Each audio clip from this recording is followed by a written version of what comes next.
Everybody, it's your boy CrazyMaze98, aka Nicholas Morales, founder of the Brothers of Oblivion game community, and welcome to another episode of Overwatch Talk. Today is a special episode because we have our actual first guest on today's episode.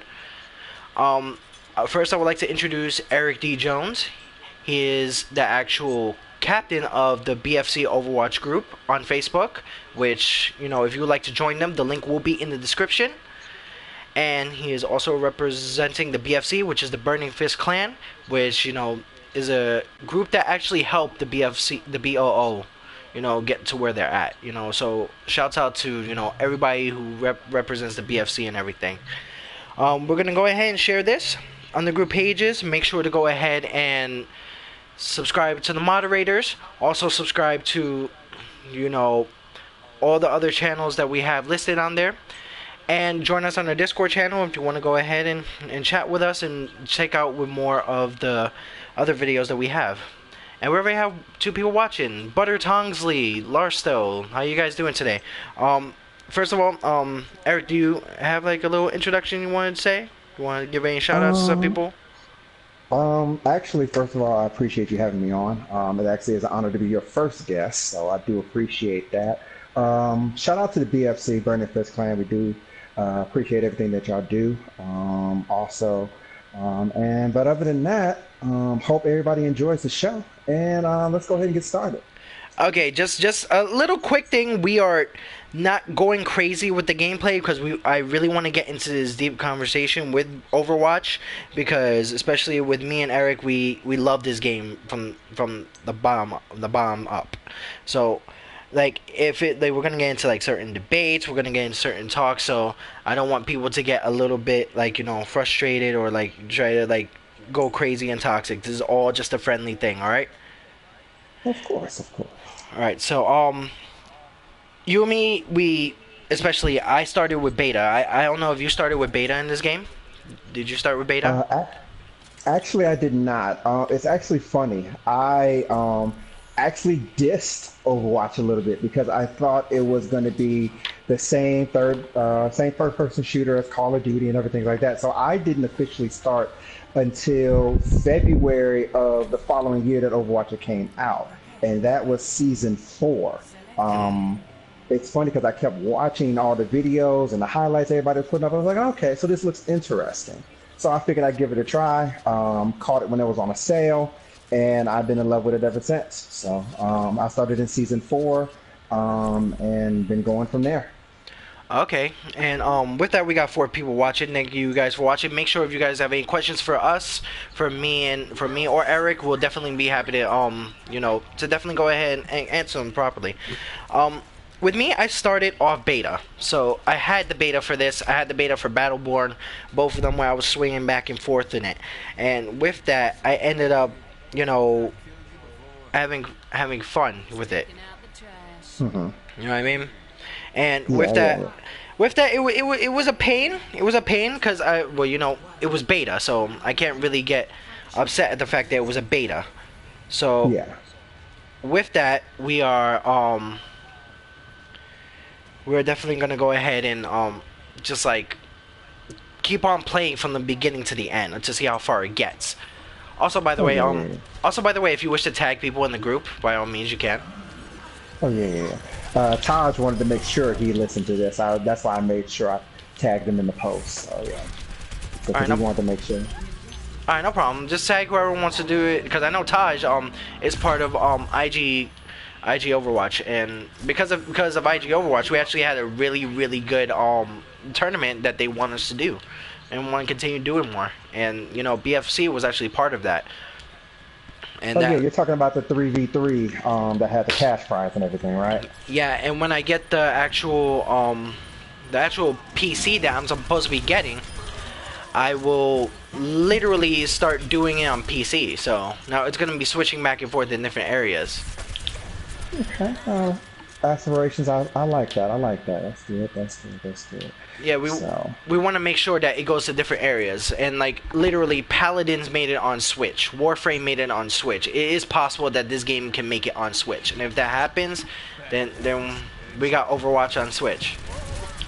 Yeah. I You didn't know. even know Paladins had made it to Switch. I thought it was I thought it was mainly a PC thing, and they were afraid to go over and cross over because Nintendo has their strict bylaws and things of that nature. So. Yeah, I didn't even think it would be able to make that type of change either. Like the same thing with Warframe. Warframe is graphic heavy and it made it to the Switch, but you know, like that, like if Overwatch made it to the actual Switch, I think it would be an amazing actual move that they do. But Oh, yeah, go ahead. no. Continue on. Continue on. No, Cool. but let's get to the first topic. So like we have our opinions on Overwatch. So we have multiple opinions on Overwatch based on what people think, based on what we think.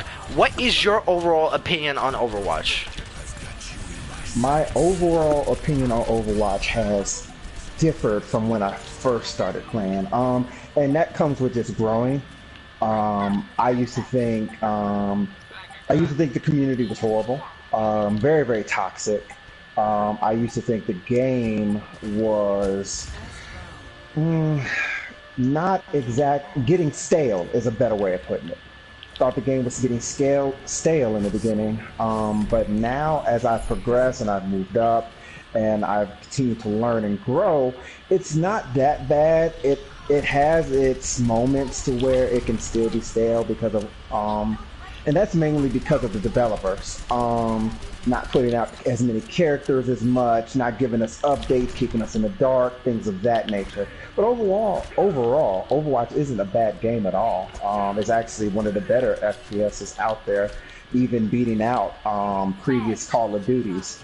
I wouldn't say this Call of Duty it beats out, simply because it's going back. It's going back to its traditional style, which has always worked for Call of Duty.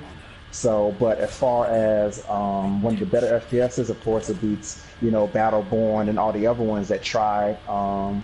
It's also, I would also say, it's also as good as Team Fortress 2 as well. So, if not a little bit better, if they continue on the pace that they're going and actually be a little bit faster. I agree that I do think this game. First of all, Taj is here. What's up, Taj? How you doing, man? Yeah, it would be a great idea if they actually put this game on Switch. But shout out to Taj and IG Gaming. But overall, I don't think Overwatch is a bad game. Toxic, I would say it's probably one of the most toxic games I deal with, and still today, even from beta till now, because I played every season, and with that, and it's kind of hard for me. Like, I really wish I didn't say that it was as toxic as freaking League of Legends, because I played League of Legends since like Aatrox was a character, and with that, it's a major problem that we had a lot of people, especially in this community, do a lot of crazy things to a point where, Blizzard has to put their foot down. Like, I'll give you an example of a toxic ideal that people have done, especially with the game itself. I believe that, doing things like having to put an endorsement role to give people good sportsmanship is not needed, but it's also putting people in check to wanting to actually do that. You know what I mean? Yeah. As far as the endorsement thing goes, in which I partly agree, that was to help negate some of the toxicity. I always feel that people, it's funny. People actually were at one point trying to farm the whole endorsement thing until you realize there was no prize out of it except for a big Roadhog picture that said "keep it up." So now it's just a part of. I guess it did initially what it wanted to do, which was to help somewhat curb the toxicity, because now they know that there's no prize at the end of it. You either have to be nice or go about your way. Yeah, I completely understand. I think now, since you can actually get some type of prize from doing the endorsements, I think it's actually something that will actually want to lead people to do a lot of good towards the community, but in the process of that, it would still be a little bit toxic in the area of, you know, voice chat. Ooh, nice one, Luke. But with that, I believe like the game is great overall. I think it's probably one, especially for Blizzard's first FPS. I think they did an amazing job with it.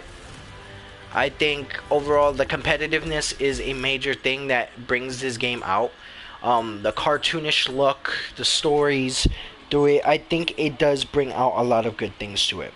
Especially some of the events, like you got Uprising, you got Retribution, you got all the special events for the holidays. And with that, it's like it's like something that I honestly would I keep coming back to because it's that fun. It's just that the problem is like it's that toxicity that still tries to kill the game for a lot of people.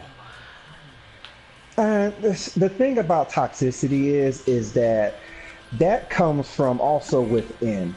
The thing is, it's not. Some people consider, like, even I've had some complaints that I was being toxic, but the thing is, I'm overall not. It's a competitive fire. It's a competitive nature. It all depends on how you take it. If I'm telling you that you need to change because, you know, you're not making the plays that you need to, or let's just say for a perfect example, before they put in the whole blocking profiles, which is the worst thing they could have ever done. That was also another move that they tried to do to curb toxicity, but it only actually made it somewhat worse than what it already is. For those that have their profiles open, if I see that you have 100 hours on Reinhardt or Roadhog or Winston, and I see you go and play one of my favorite characters, actually, Widowmaker, and you know, and I see that out of the 100 hours that you have on tanks, you only have 45 minutes on Widowmaker. I'm gonna say, I guess I'll be toxic in a way, because I'm gonna be like, why are you playing something that you have no business playing, or at least not have no business? More so of, why are you playing a character that you haven't put the time and effort into that you need to, for especially a technically demanding character? So, you know, that's my whole thing with toxicity. I think it goes both ways on that. Like, I completely understand on that attitude a little bit, like, because people want to get a lot more hours and try to practice with the character, or, but you know, that's why it's like, that's why like things like you know, like I would say, like, you know, even things like co-op AI or even quick play would be a thing. One thing that I would rather have as a person in a competitive area, like if someone has more of an area of knowing, like let's say Mercy, I would say, hey, you know what, hey, can you please try Mercy? I'd rather have something that you know how to play, you know. Some people tend to take that to a point where it's like, oh, you know what, screw what you think, I'm gonna go ahead and play wherever I want to play. And you know, I get that, but at one point I would rather have you try to help out a little bit more with something you know. You know, so it's so. But at one point in your perspective, that is a true stance, where people could try to do that. Like for instance, like have you ever heard of a YouTuber named FTK Computer? Yes, I have. Yes, he plays a lot of Symmetra, Moira, and he plays like Sombra, and he gets the shit end of the stick, but ends up like you know, like when people say, yo, the Symmetra's not a good character, but he kills it with 5 golds as a Symmetra, so it means like, hey, he knows the character from inside out. I'd rather have him play as the character he knows. You know? Yeah. And that's why I said about the whole Winston thing and everything like that. I want you to play the characters that you know inside and out, more so than just trying out a character because you think it'll help us out. Yeah, we may need 2 DPS. You know, I guess everybody tries to go by the formula of 2-2-2. Yeah, but sometimes 2-2-2 isn't needed. or we can work around that two. We can work around that 3-3 or 3-1-2 or whatever program that we need. If everybody's good at tank, I'll be more than happy to switch off to a healer or the only single lone DPS if need be, if that makes us get the win. So. All right. Taj went ahead and said people can also play these games in front of their kind. It's a household name. The branding off the chain. The branding is off the chain. So it's actually a pretty damn like that. Overwatch is a household name. So that's what he's saying. So I kind of agree with that. Oh yeah, it definitely is a household name. It beat Fortnite won Game of the Year, of course, for Red Joysticks Award, but overall, Overwatch won Esport of the Year. It did. So yeah, it's definitely a household name along with Fortnite, two of the newest games to come out for the FPS. But it's already making more noise than, like I said, your Call of Duty, your Battlefields, your CS:GOs, and things of that nature, because it's such a different element, a different gameplay that, you know, is inviting for not only casual fans but also for the hardcore FPSers as well. So. That's definitely a thing. That actually is, because like, especially when it became esports, especially it became a major thing. It became a huge thing, especially a lot of fans got into it. People like Austin Creed, who is a WWE wrestler, got into it as well. I heard about that. Yeah, Austin Creed was part of it. You know, there was a lot of people who even tried it, especially Conan. Conan did it with his Clueless Gamer, and that's actually pretty impressive, especially how it got, especially for the first FPS that Blizzard has, because we have Diablo, we have, you know, games like Heroes of the Storm, and even things like, you know, StarCraft, Warcraft, and when they just switched to the FPS area, they made it so amazing, and that's why I'm very impressed with Blizzard on that level. Oh yeah, because like I said, as you said, it's the first FPS Blizzard has ever done, and going into the FPS realm, you know immediately as soon as you say we're going to make a first-person shooter, everybody's going to be looking at you, because everybody's going to be like, okay, so what are you going to do different than Call of Duty? What are you going to do different than Battlefield? What are you going to do different than all the other FPSs that we've seen and have made their name and their stamp over the years? So, and I think Overwatch did a very good job with that, especially with the Ultimates. Ultimates changed the game for Overwatch in that area, because you never really had a game that had Ultimate. Of course, you had kill streaks and you had the perks, and even with Battlefield, you're able to ride around in the tank and everything. But you've never seen a black hole ult like Zarya, or you've never seen a man shoot into the sky and then create a crater with his fist as he's coming down like Doomfist, or even a new character like Ash and Bob, where she pretty much has an omnic turret as a butler. So, and that changes the game entirely. Those are team wiping ults. So you've never had that unless you had like high score streaks in Call of Duty, where you had the nukes or this tactical team like in the new Call of Duty 4, things of that nature. So that's definitely a true thing. But it's also stuff with like the modes, which is actually another part of this topic.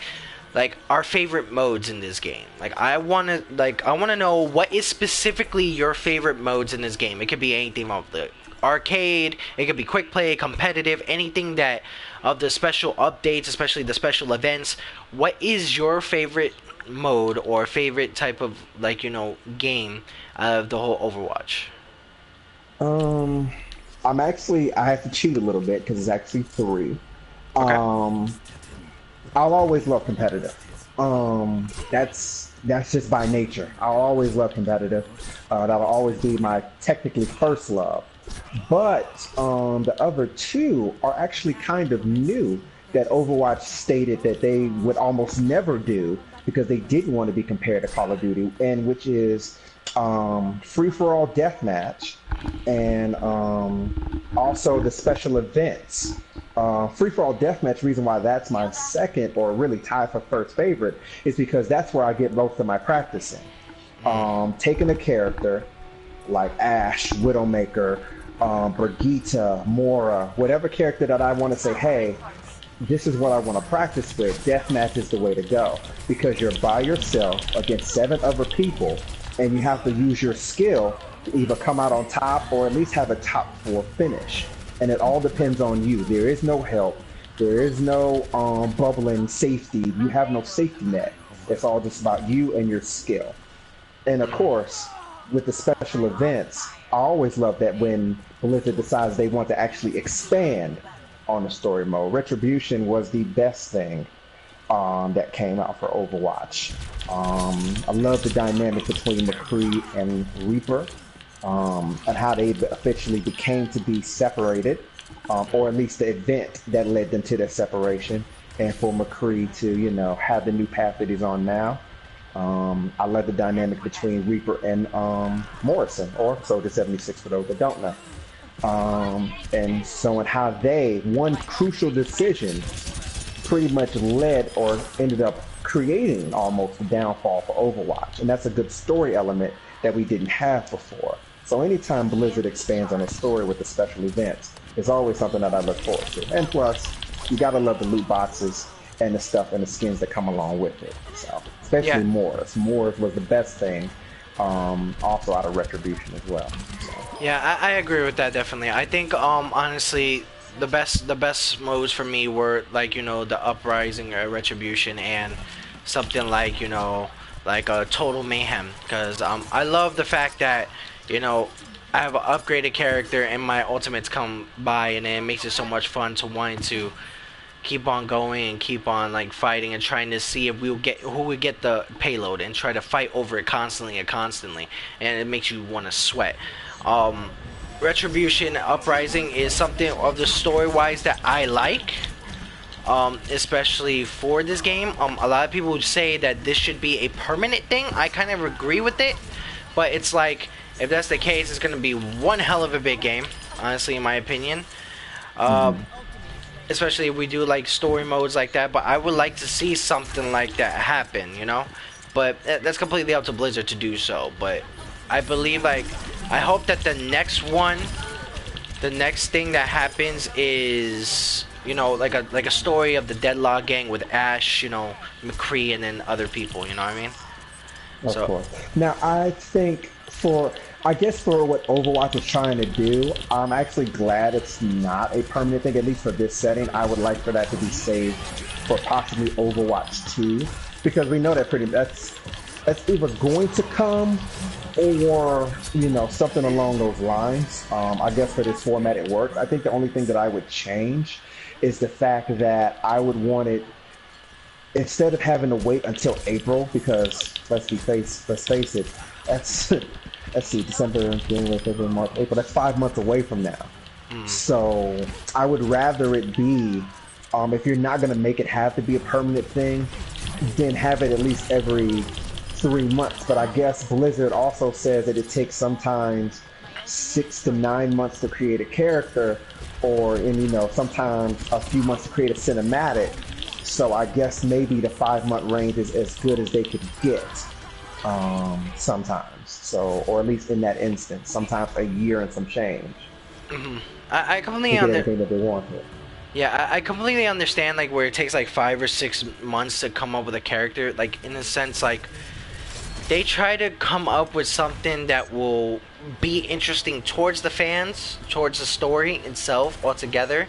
And it's not only that's the thing that's going to be the major issue. It's how the character is compatible with the game and other characters, especially like of how like certain characters work together on that.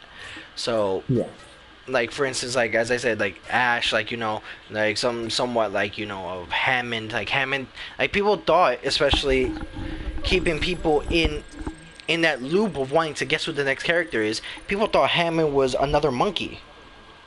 Everybody thought Hammond was another monkey until they released a giant freaking mech with a damn hamster inside. So it actually got people to wanting to play it more, because literally it was something that appealed to a lot of people. Yes. Someone who likes cute things and destructive things, both in the midst of that. There are a lot of people that do. So, excuse me, drink of water. No problem. Yeah, with that, I believe, like, the construction of a character does take a little bit. Do I say that 5 or 6 months? Possibly. I believe that's probably the shortest amount of time.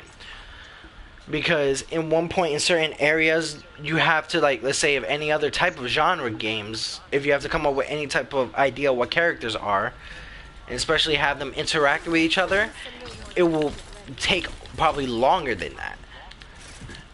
So I think fairly, like, I understand, like, especially with the characters coming in a certain amount of time, I understand why people will kind of just like stray from the game and then come back because of the character. Mm-hmm. So we can see how that goes from there, honestly, because with that, like, I as soon as Ash came out, it was like a major good thing and a disappointment. And in a sense, because not because she's a bad character, no, because I love Ash. Mm-hmm. It's in the sense of, like, how people do this shit with the ships, Mm-hmm. that type of stuff. And I'm guessing you're talking about like fan fiction and things of that nature. Yeah, like the Mick Hanzo thing and like all that, and then it was a major like disappointment on that. People were so upset about it. So it's funny because it's one of those things to where you just have to expect it. Of course, me and you will not agree probably. I'm a fan of the fan fictions and the ships that people try to make out if it makes sense.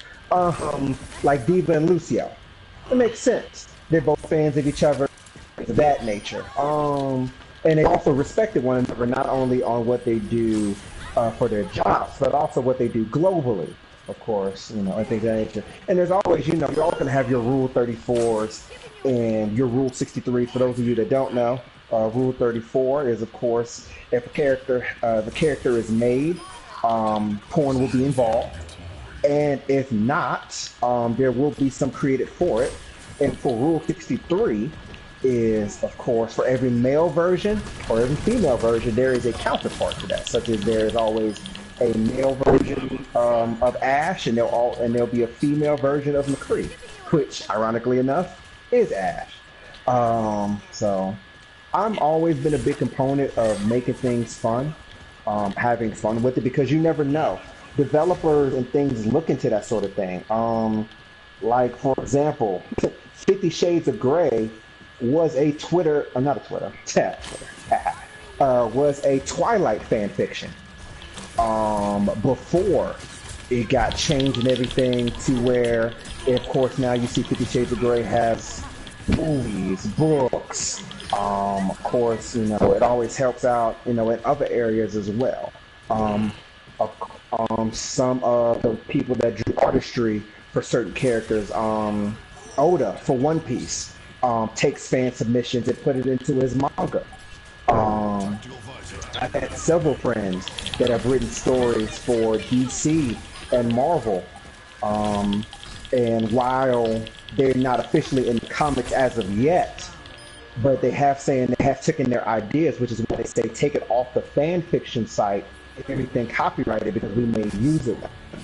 So, I'm always been a big proponent of that. So, I agree. I do like the ideas that some fans do take on that aspect. It's just to a certain extent that I do like it. Like, for instance, like let's say if Blizzard did come out with like let's say something with like McCree and Ash, where it seems to be a thing actually with their interactions. And then let's say somebody goes ahead and like just change the opposite. I'm like, no, it's what they already came up with. Like, why would you change that? Like, it's like taking what they like. I feel it as it takes like the people that came up with it and trying to change it around when they shouldn't or don't have a right to. I feel like as if they confirmed the fact that, hey, Mick Hanzo is not a thing, then I think we should leave it to be not a thing.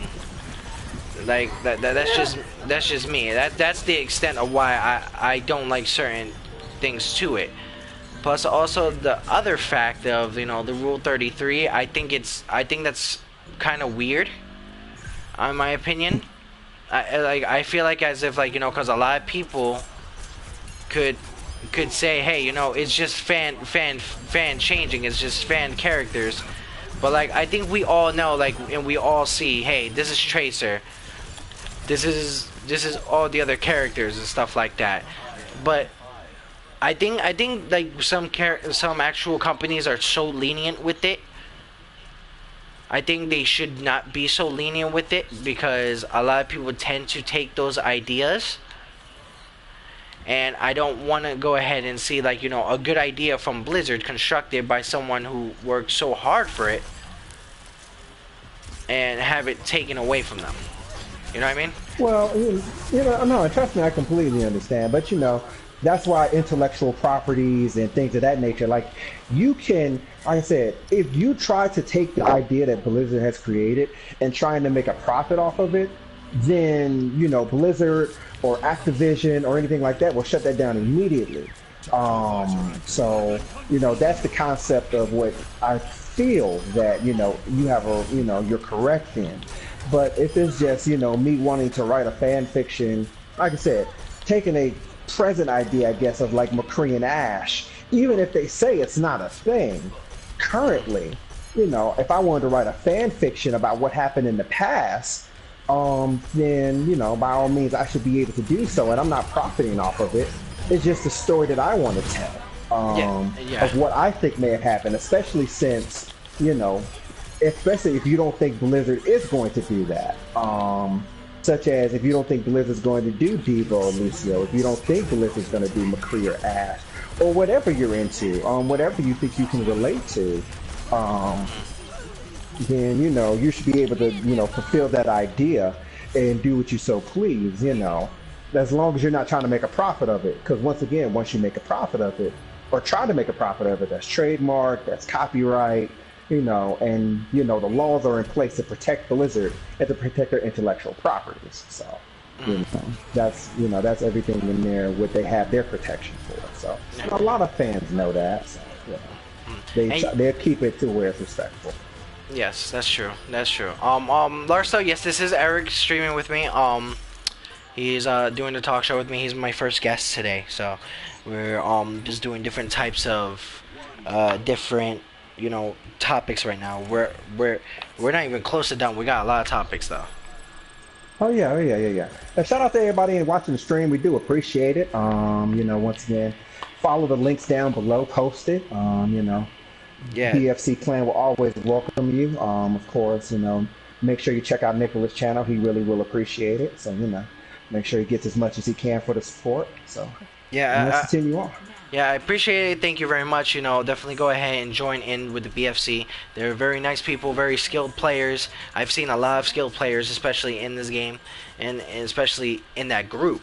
Especially, like, I can see BFC going to be a big thing, honestly, when it comes to Overwatch, in my opinion. Now, We do appreciate it. Yeah, no problem. A new topic. So this is the new topic that we're going to be doing. This is the second topic. It's a favorite hero and least favorite. So we have a listing of, I believe, 29, 28 heroes now? 29, I believe. 29. Oh, yeah, okay. Ash is 29. Yes. Yeah, Ash is 29. So what is your favorite character in Overwatch, and why is he or she your favorite character? My favorite character, I will always be, I guess, what you consider a Widow main. I love Widowmaker's design. I love Widowmaker's demeanor. I love how she was created as a sleeper agent. That's always fun. Like I said, I love her overall. I like how they try to incorporate the fact that, you know, her body temperature is so cold that you can't detect her and her skin changes color. And I always fell in love with snipers. I'm a sniper from Call of Duty. I'm a sniper on here. I treat Ash and Hanzo in the same aspect most of the time as a fellow sniper. I also play with Ana, but Widowmaker is overall my favorite hero overall. But I liked her since her cinematic came out, and that's when I truly fell in love with Widowmaker, when her cinematic Alive came out, and the way they made her in that as this supremely cold-blooded sniper that can make a shot from anywhere. She made a shot hanging upside down with nothing but her leg strength and a cable. And then not only that, she was able to make a pinpoint accurate shot through another human being and still hit dead accurate on the head of an Ahmed entering a limousine covered by security.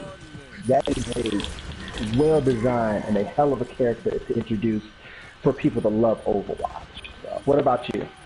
I have, in true honesty, a couple of them. Okay. He's my main. He's my strict main. He's my strict main when it comes to DPS, and I like his design. I love Reaper, 100%. And oh, by the way, Butter Tongsly says that my name is Eric too. So. Oh, cool. Always nice to meet a twin. That's what's up. Yeah. The thing is with things like I would say his design and how he became Reaper was a thing. I like the fact that instead of just like the idea of, oh, it's a scythe, it's a guy with a scythe, he has 2 shotguns sawed off and then he just gets rid of them, brings out more. Not just that, it's also like through his actual kits. I like the teleportation, the life steal. I like the idea of doing a death blossom and killing everything around you and like phasing through and actually having those abilities. I like his kit through that. But when it comes to an actual character and the design also, secondly, mine is Genji. I don't play Genji as much, just to let you know. But Genji is, in my opinion, the character that I really do like. And with that, it's like another design of my opinion of what Gray Fox is with from Metal Gear. And with the actual mixture of Japanese lore and being a ninja. Like there were multiple characters that Genji reminded me of. Raiden from Metal Gear, Gray Fox from Metal Gear, and with that, it was something that I wanted to get into. And I liked his whole character, how he became Genji, you know, from the betrayal from his brother, everything on that. It was such an interesting idea, and it just caught my attention. Yeah, so with story-wise, I believe that Genji is probably one of the best characters that I've seen, honestly. Oh yeah. Now, if you're talking about liking them for the kit, of course, I love Sombra for her kit. I love Sombra as a character. Overall, she's actually my second favorite, and Reaper's my third. Actually, Reaper's the main one that I use. Has the most hours in. I believe I have. Let me see. I'm actually on my Overwatch right now, so I can actually tell you. Let's see. I believe I have 200 hours on Reaper now. Yes, I have 226 hours on Reaper, 123 on Sombra, and 121 on Widowmaker. So those are my main 3 that I put in the time, and I love all of their kits, but I love Sombra's especially the most, especially since they made her invisibility infinite. At first, I thought it was going to be a cheat, having her thing kit be infinite, but I've gotten used to it now, and I love that she can go infinite. I love the fact that she can kill almost anyone in the game, and make them sometimes entirely even useless, such as a Doomfist, who has become stronger and stronger as the seasons go on, well, until his recent nerfs. But Doomfist, I love the fact that he cancels out most of cancels out most of the tanks and everything of that nature. So I completely understand that. Oh, damn it! I was about to get Ash. Never mind. No, but I completely understand those characters, especially with their specialties. Well, I'm gonna play some Sombra right now. I actually have her gold gun. I like Sombra to an extent because, So, yeah, I like Sombra to the extent because of of the hacking, of course, like her kit as well, and I just love the idea of a hacker being in the game, like, but in a sense of gameplay, not in the sense of players hacking the game. No, you'll get banned real quick. oh yeah, they find those out really fast. Yeah. Yeah, and then and then it's like really funny when people are like, "Oh, the bans don't matter." Psst, okay, like okay, but overall, I think Sombra's actually pretty cool. But now we did the favorites, but what is your least favorite? And I have one that is my major least favorite. But what is your least favorite hero and why? My least favorite hero, or actually heroes, I should say, my least favorite heroes is a tie between Tracer and Genji. And it's not because I hate them because of their kits. It's not because I hate them because of their story or their character design. I hate when you get good with the character, it makes the game too easy. Now, I haven't played as nearly as enough with Tracer or Genji, but, you know, watching people like my fellow BFC members said, or aimbot Cedric, watching fellow people that play Tracer or Genji, like my friend Brady or Cameron, and which if you go to see, you'll know their names in BFC as well. They make the game too easy. Now, they're grandmasters and above, or at least masters, diamond and above, even to grandmasters. So, of course, you would expect with that kind of technical skill for them to be that good. But I even hate them when it comes to even average players, platinum players, such as myself. I'm a platinum player. Even sometimes gold rank players. When they start to get good with Tracer or Genji, Tracer, especially her kit, almost makes her design to be almost invincible and invisible at the same time. And with Genji, his kit is also another one to design, especially his Deflect. Oh my god. I'm glad they changed the hitbox on it because it used to be, as you well know, back in the beta, season 1 and on, it used to be almost the size of like May or Roadhog for his deflection hitbox, where he could be deflecting things behind you and you still get hit. And so yeah, those are my two least favorite. Not like I said because of character design, but because of once you get good, I don't like characters that make the game almost seems like child's play. So in a sense, what about you though? My opinion, it's really in the mixture of three characters. It is Genji and Tracer, so I agree with you on that. It's also Mei. I hate Mei with a passion. And why I hate Mei with a passion is the fact of freezing and the headshot with the ice shard. That pisses me off beyond possible. And like the ice wall makes it annoying when you're trying to chase after her, and like, you know, other things kind of like doing like the healing. It could be very, very annoying to extents, you know. And yeah, that's one thing with Mei, but with Tracer, what annoys me with her is her actual rewind, her healing. I feel as if that like it's kind of fair since she is with 150 health. So I kind of understand in that midst. So it's a major thing of why she is, like, you know, so annoying, and why she has that much for, like, especially her dashes, her 3 dash. But I just feel as if like the rewind kind of kills it from like trying to defeat her. Yeah. Because it gives her the healing and back.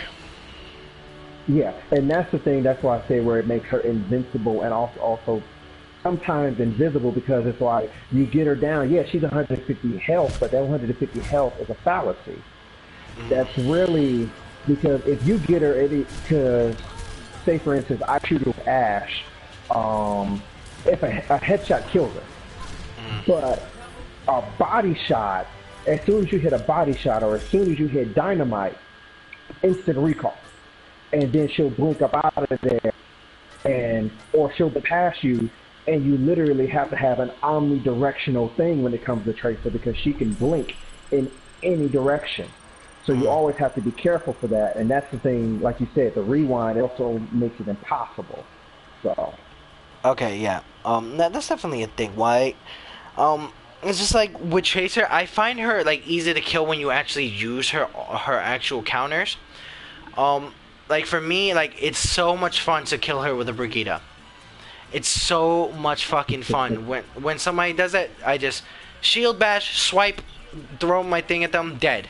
It's so much fun. I just love it. And when I do kill a Mei with a Brigitte, I just get even more happy. In true honesty, this is the toxic part of me. Every time when I kill a Mei, I teabag the shit out of it. I that's how much I hate Mei. I hate Mei more than Tracer and Genji. And the problem is like Genji's one of my characters that I love with the story, but his kit is one of the most annoying things that I had to deal with. I don't feel as if, because a lot of people won't agree with me on this, a lot of people will not. I believe that Genji's Deflect is probably one of the most overpowered moves in the game. I went ahead and looked through all of the kits, especially all the characters, everything that he could deflect, from like projectiles, from the guns, grenades, anything like from like, you know, Zarya's actual grenade with her secondary, the graviton, Hanzo's arrows, Widow's shots, every type of shots that, like, you know, Moira does, like especially with the orb, he could deflect the orb, he could deflect Brigitte's flail. It's like almost up to 40 items, and I'm like, is that really necessary? Like, exactly. I'm just like like if they do that, what I personally believe is that if somebody's gonna do that, then I believe like it should go ahead and make it more difficult to get it. Like if he's deflecting 40 items, his actual deflect should have like a bar. If it breaks, if the bar goes down, his sword should go flying, and then he should go pick it up. That's what I feel like it should be a thing. But nah, I don't think they'll go that far. I just believe it should be like a. It should be like, I think Tracer's recall is 20 seconds, 15, something like that. I believe. Hold on. Yeah. Yeah. But no, if you should have Deflect. I believe it should be on a higher cooldown than, let's see, since his Deflect currently right now is on an 8-second cooldown. For the power that it has, it should be a little bit higher. Especially since you get it every 8 seconds, and with your speed, yeah, like Tracer's rewind is 12 seconds. I think it should be roughly around 10 to 12 seconds for his Deflect. If you're not going to take your broken swords idea. Yeah, if anything, what I say is just lower the amount that he could deflect. I don't think a sword should be able to deflect a flail. I believe that's kind of ridiculous because a flail will literally break a sword. Yeah. Yeah, in impact, it will literally break a sword. If not, I also don't believe that lasers like Lucio's things, like Lucio's attack, or even like, you know, Zarya's grenade, like her primary, should be literally like, you know, I don't feel like those should be deflected by a sword. I don't feel like those things seem to be fair to be deflected by a sword. Also, like her graviton black hole, like that's a literal black hole. You shouldn't be able to deflect it back. Yeah, even Moira's orb, I don't feel that's a thing. If not, I feel like something should be a little bit different with this kit then. Nice, triple kill. No, but I feel like that should be a major change in something that he does. I think especially with the guy being the only one to have a double jump, and then you're like shooting, like jumping up in the air and getting like probably like almost like a bunch of points with your ultimate, because he gets a lot of points, especially with throwing ninja stars. I feel like that Yeah. should be a major thing that should be changed. Yeah, but no, yeah. I mean, I don't mind Genji overall. I hate him, but like I said, I hate him because it takes skill to have those characters. It takes skill to get good. But like I said, as I said before, once you get good, the game becomes too easy because then you know. Because, you know, everybody says, oh, you know, Genji's only 200 health. Oh, Tracer's only 150 health. But they are the most technically challenging heroes in the game. Like, other than the Korean Widowmaker, like, their kit is a technical aspect in their own right. And once you get good with that, you know everything that you need to do. And no good Tracer or Genji is going to put themselves in a position to where that 100 or that 150 or 200 so far is going to matter. So, you know. I would say Genji's kit does take a lot of skill to do. I would not agree with the Tracer one. Why I don't agree that Tracer takes a lot of skill is because I feel as like her character really doesn't have that much of a complex kit like Genji does. Like me on the sense with Genji, I feel like when it comes to deflecting, you have to have proper timing with the deflecting. With the rewind, you can pop it in any time for me, and then you could go ahead and okay. That was a messed up ult. But I feel like with her rewind, you can pop it in any time, and then you could just get away. That's just me.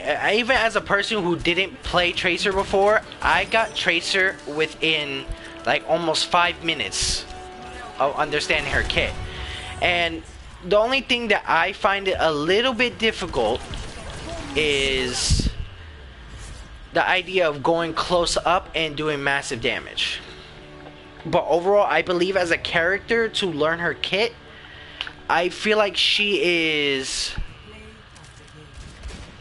pretty easy to understand compared to other characters. Yeah, well, and not sorry to cut you off, but that, you know, that also goes with most characters in the game. The kits are easy to understand, you know, Tracer Rewind, which, you know, however much damage you take, you know, you may or may not be able to get all of that back depending on how much you lost.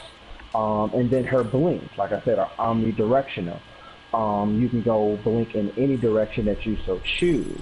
But what makes her difficult, in my opinion, is the fact of you have 150 health, which, like I said, sometimes rewind negates it, but you have 150 health, and you have to make sure that you get your shot in.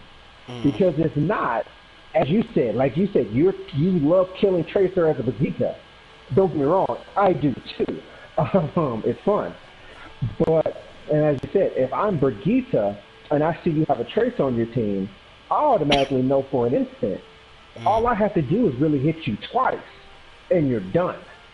And one of them is going to be my shield bash. It's either going to make you run, or it's going to kill you.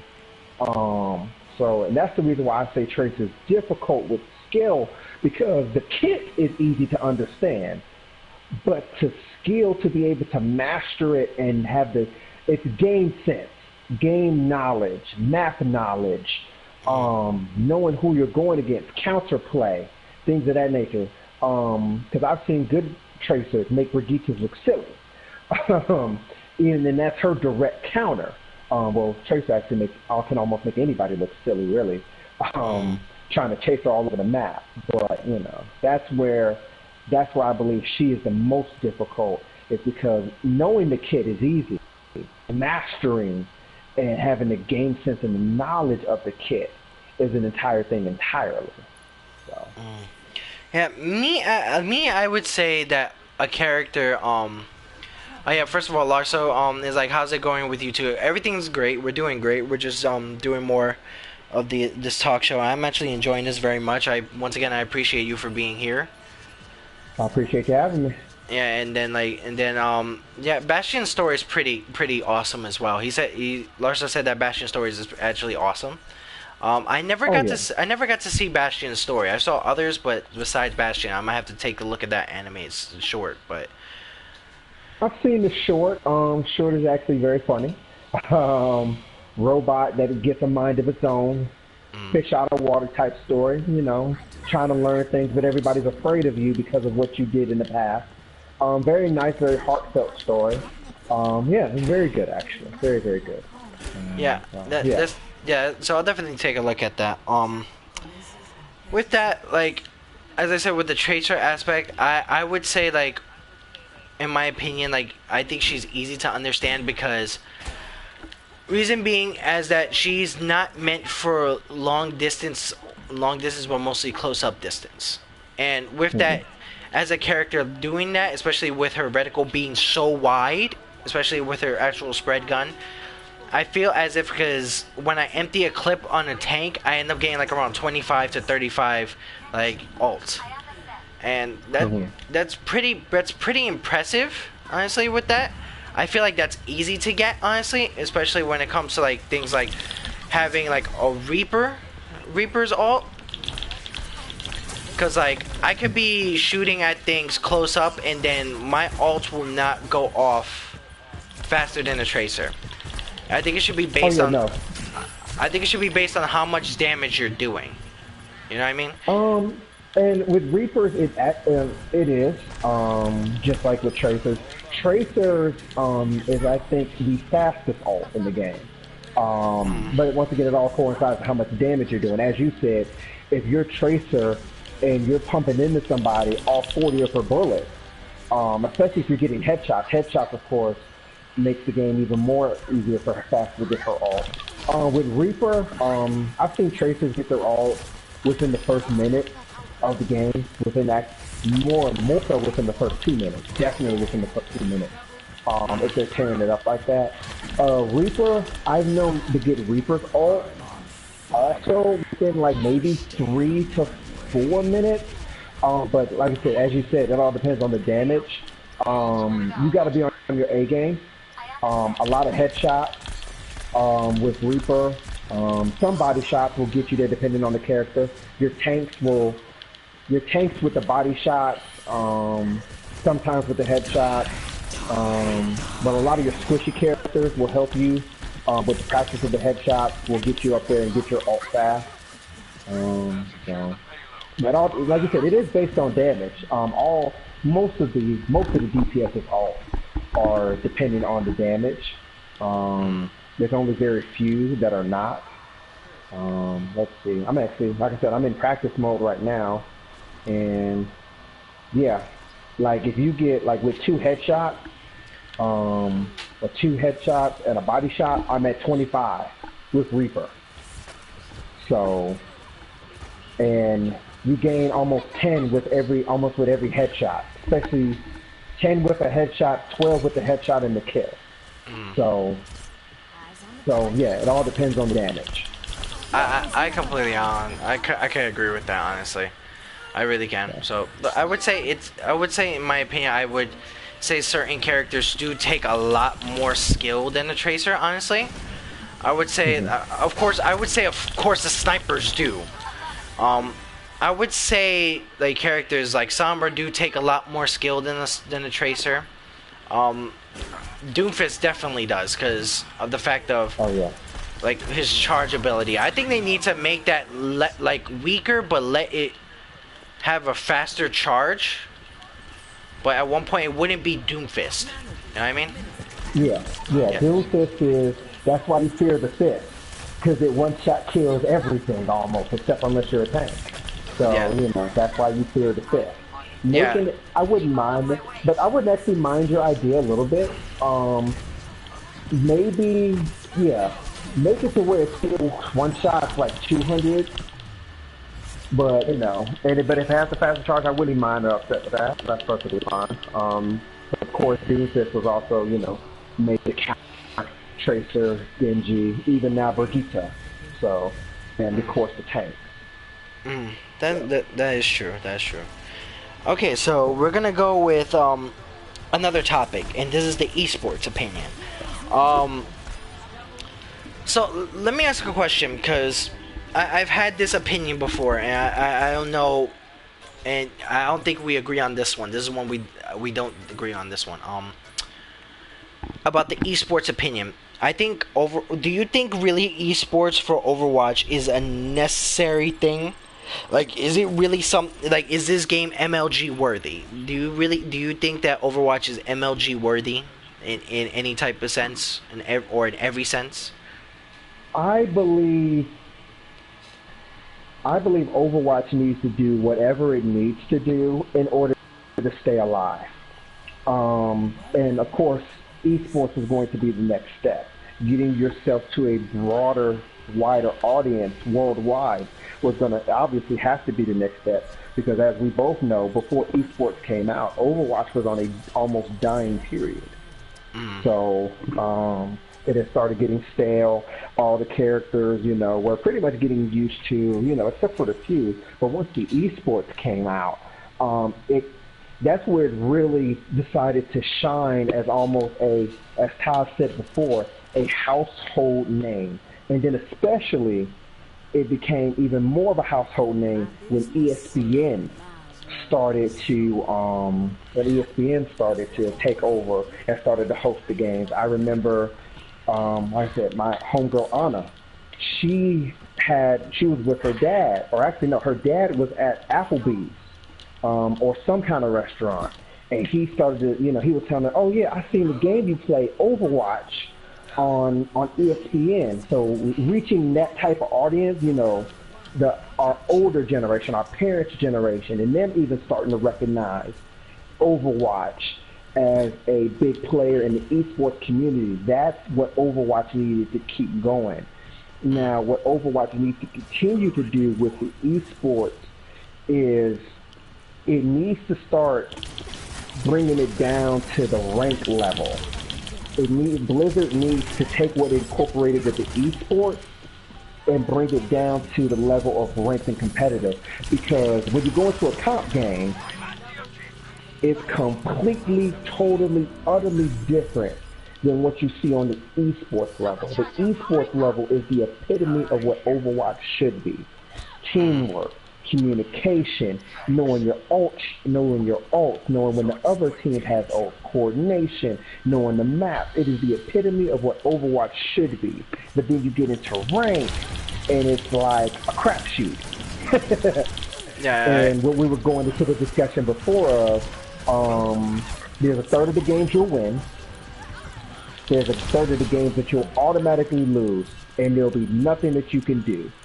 And then there'll be a third of the games in which it's your fault. But I'll discuss that later on, but we're still on esports topic. But do I think it's MLG worthy? Yes. I think it's already proven that, exactly. Like I said, by winning esports of the year for 2018, beating CSGO, beating Fortnite, and beating all these other big names. CSGO has been, and Dota as well. Beating those two big names in an esport award show is the biggest thing that made it Overwatch a staple in the FPS community, and will continue to have it made a staple for years to come. One thing that I kind of do agree, that, like, especially with some of the people that work hard in this game, I understand completely that, they do deserve, especially esports, like, area. I believe that, they do try very hard to a certain extent. Why I say that is because in certain areas of things like esports, especially in certain areas like that has been shown, it shows for me how easy it is to make a team. And why I say that is because the difficult part about it is literally getting the money. The money for making a team is crazy. Crazy. At one point, I could just go ahead and be like, okay, I get the money.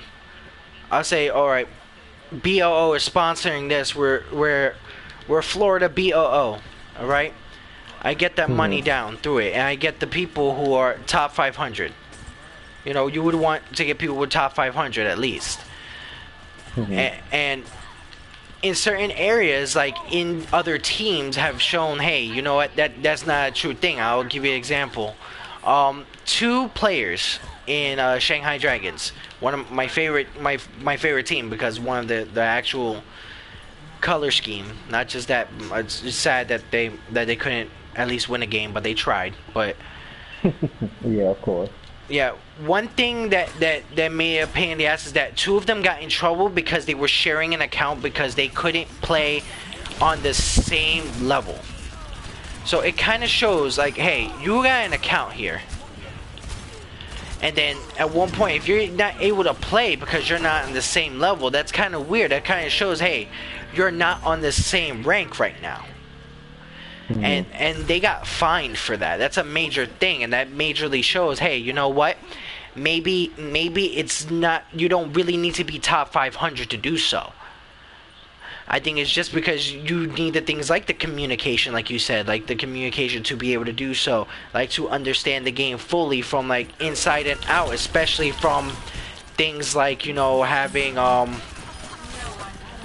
like, you know, knowing about the counters, knowing about the characters inside and out, knowing how to counter this left and right, making calls. I would say that's what makes it the MLG area.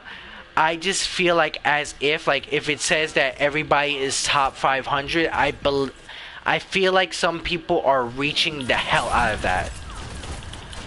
I believe that either you were top 500 or you're in the Grandmaster close to top 500 area. I also believe they go on the over. I know a lot of them that I've seen are overbuff are the number, like in the top 5, like I said, not only the top, like the top 500 in Overwatch period.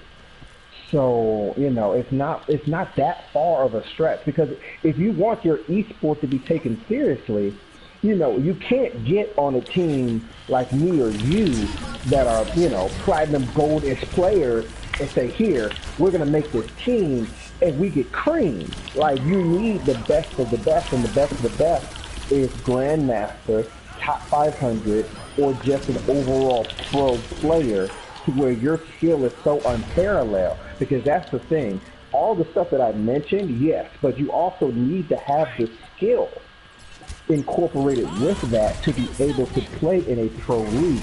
You have coaches, you have organizations, you have sponsors, you have, you know, you have PR personnel. So like I said, XQC, one of the main streamers in Overwatch, you know, he gets in trouble all the time. Yeah, he may have just gotten on to a team not too long ago, but, you know, for a while, he wasn't going to be considered part of the Overwatch League, because of the fact that he had gotten in trouble so many times over, you know, within the community and with the things that he said, trolling, the toxicness, the things of that nature. When it comes to having the Overwatch League, or when it comes to anything professionally, you have to set the standard. In the NFL, they have the best of the best playing in the entire world, or somewhat. In the NBA, they definitely have some of the best in the entire world playing. CSGO, Dota, now with Overwatch, even with Fortnite doing its own thing in the esports, you have the best of the best playing, and you set the standard of, if this is what you want to do, then this is the skill that you need to reach in order to be able to do that. Which is why also Overwatch Elite players have their account tied to a phone number, which is something I wish that they would do for rank.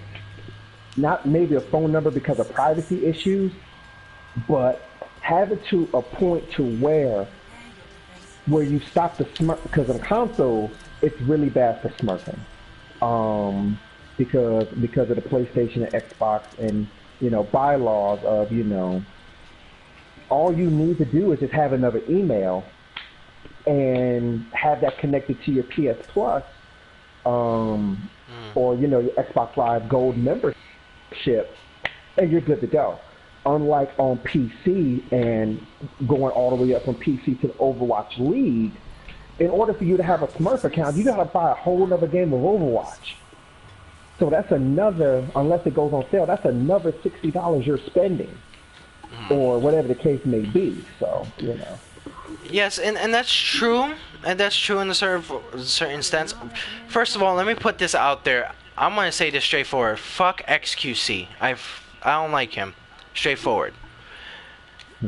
And for those again going against the rules, because what the problem is with that, what I hate is because it's not that the fact that he's about how he plays, he's a great player.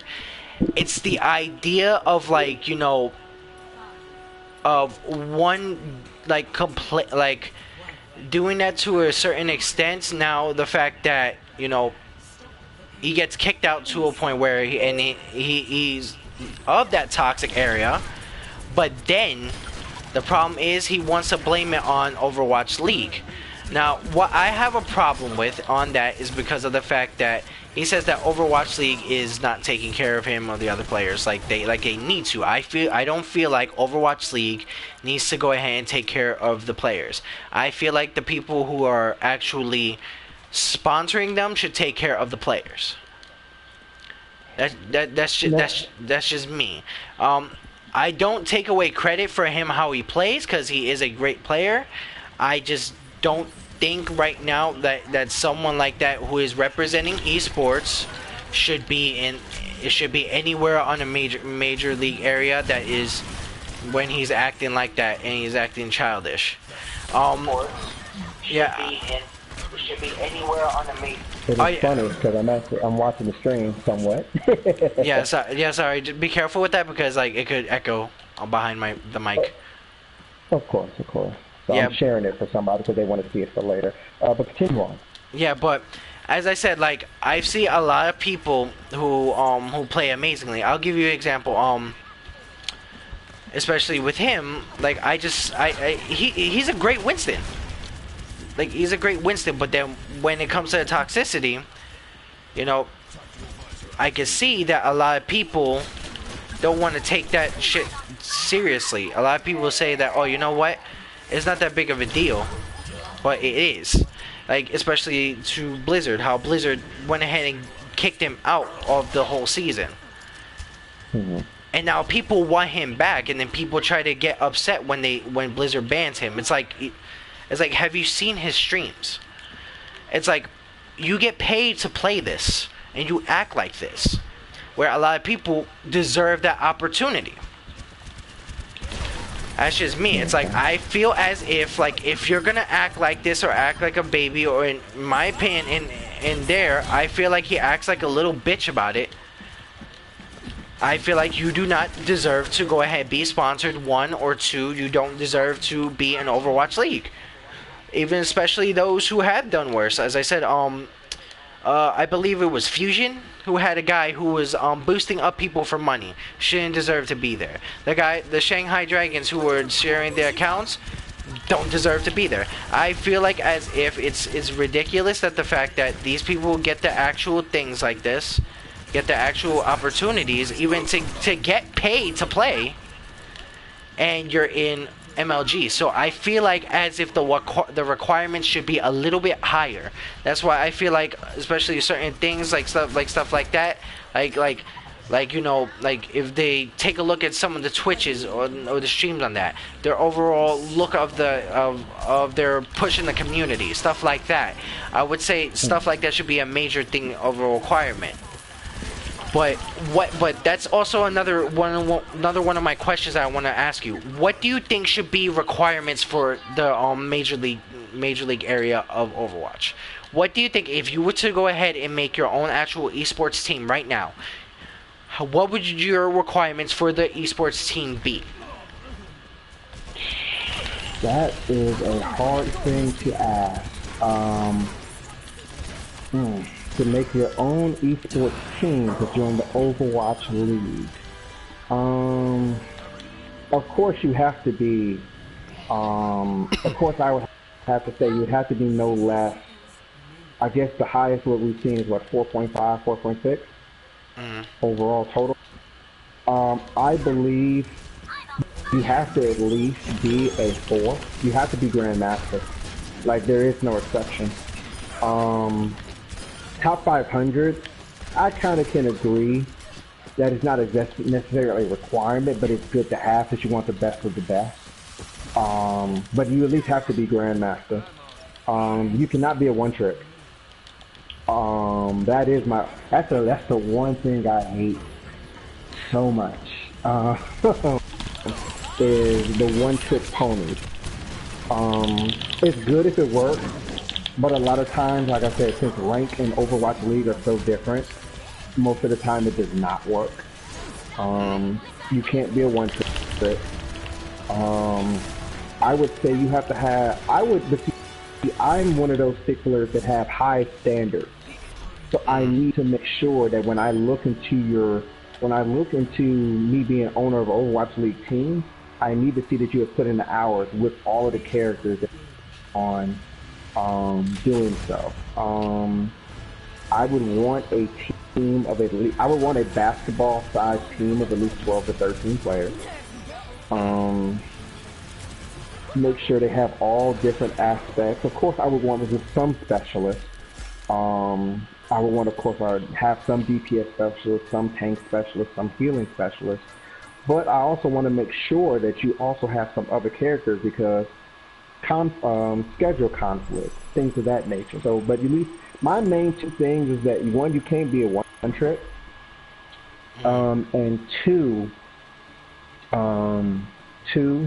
that you have to be at least Grandmaster or above, top 500 preferred, but Grandmaster also works. And three, since we're doing this esports thing, you have to make sure that your schedule's clear. Because we're going to be doing this for a couple months. You know, Overwatch League isn't a short duration. You know, it's training, practicing. You have to make sure, and when the actual Overwatch League commences, clear your schedule. Because you're getting paid now. This is when, the one thing I don't agree with you on is that the sponsorship should take care of them only. I believe it should be both Blizzard, since, you know, they're the main ones doing it, and the sponsors in turn should both be trying to help out as many as the teams as they can, which makes it easier for my standard of having your schedule cleared. Because if I'm helping you out as much as you can to make sure that this esport rises to the top, then you should have no problem clearing your schedule. I completely understand that to a certain extent. I feel like as if, like, you know, because the problem is, I feel like as the sponsors have more of a place to take care of it than Blizzard does, because of the fact that Blizzard is already taking care of them with giving them that platform. Like at one point, everybody would take a look at the platform because it's a Blizzard name. I feel so with the sponsors itself. I feel like the sponsors have a sense of taking care of them more financially. I feel like that financial area is not Blizzard's business. I feel like if Blizzard has any responsibility for them, is to make sure that they get the shine that they deserve, and that's where it comes with the Overwatch area. Because Blizzard could have just said, you know what, we're not doing Overwatch League the next day. Right now, the school I went to, Full Sail, right now is in the midst of supposedly making an esports area. Like an actual building to practice esports playing. And now that's a major thing. Now, one thing that I feel as if, like, you know that's going to be a platform, and whatever team, if I go ahead and make a team of 6 for B.o.O, and they're going to go play at Full Sail right now, where Full Sail is in Florida. Some people will know about Full Sail and everything. And with that, you know, it should be a major thing where people say, hey, you know what, if I'm going to go ahead and want to play, I need to be sponsored, or I need to have money in my pocket, so I feel as if, you know, things like the sponsorship should be able to take care of them. Because people will get sponsors and get paid through those sponsorships. I don't feel as if Overwatch should be doing that in that sense, because they're already giving the platform. The only thing is of how sponsorship should be taken care of is paying the players and paying for the amount of money for them to have that platform. And that all depends, but, you know, it's like the NFL and NBA. You know, the league league take care of it, pays its players and takes care of its players as far as everything outside of sponsorship.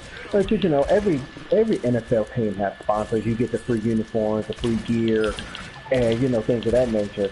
That's where sponsorship, making sure that, in conjunction with, once again, Blizzard, because this is different from the NFL or, the NBA, to where the sponsorship and the league, those are two own separate entities. And what you do with one thing is different from the other.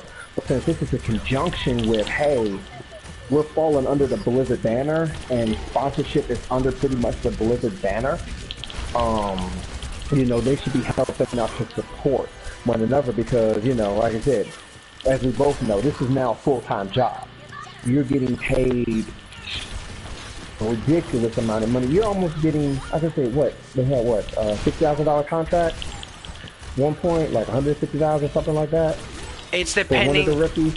It's depending on who does what. Like, for instance, I believe in the contract itself that it is a $6,000, but I think for constant views and with besides Overwatch and everything else through, I would say, like through any sponsorships, like through Twitch, or let's say I would say like anything that sponsors you. I would say like Live Me, Facebook. Like now you can get Facebook sponsors. I think, or even YouTube. I think they pay you like on a weekly basis based on views. So I think it's based on like what gives you the most views and how you do in the league. But I'm not 100% on that. But overall, I think it's the 6,000 from Overwatch, and then whatever the sponsor who is pushing your team is doing for you. Yeah, exactly. I'm still looking into the contract thing because sworn somebody got a huge contract for the hot shot Jay Sinatra. Sorry if I totally butchered his name. Signed a $150,000 per year contract. So as a result, he'll be earning $100,000 more than the league minimum. So like Jay, he signed a $150,000 per year contract with Overwatch League. The lowest rated player in the NFL makes a $300,000 something salary. So, when you're making that much, they both need to start taking care of you. Like, because you've already proven that you're the epitome, the top notch of Overwatch Elite. So, and in order to be boasting that kind of money, it can't just be from sponsorships. It needs to be in conjunction with Blizzard and sponsorship to make sure that, since here's the benchmark, $150,000. And like I said, he makes $100,000 more than the league minimum, which is $50,000. So if the lowest Overwatch League player is making $50,000 per year, and Jay is making $150,000, which is the highest overall, then that's where and you're starting to have these players come in every year, and of course the Overwatch League starts to grow more and more. So pretty much you're going to be able to expand.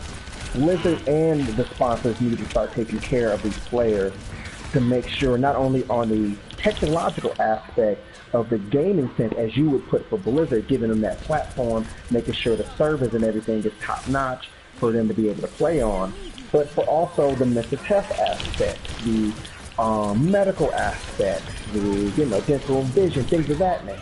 So, that's why I believe they both need to be in conjunction. I don't see the reason of why Blizzard should do a medical aspect for gamers. I kind of don't see that, because like you're just like literally sitting in a chair behind a computer.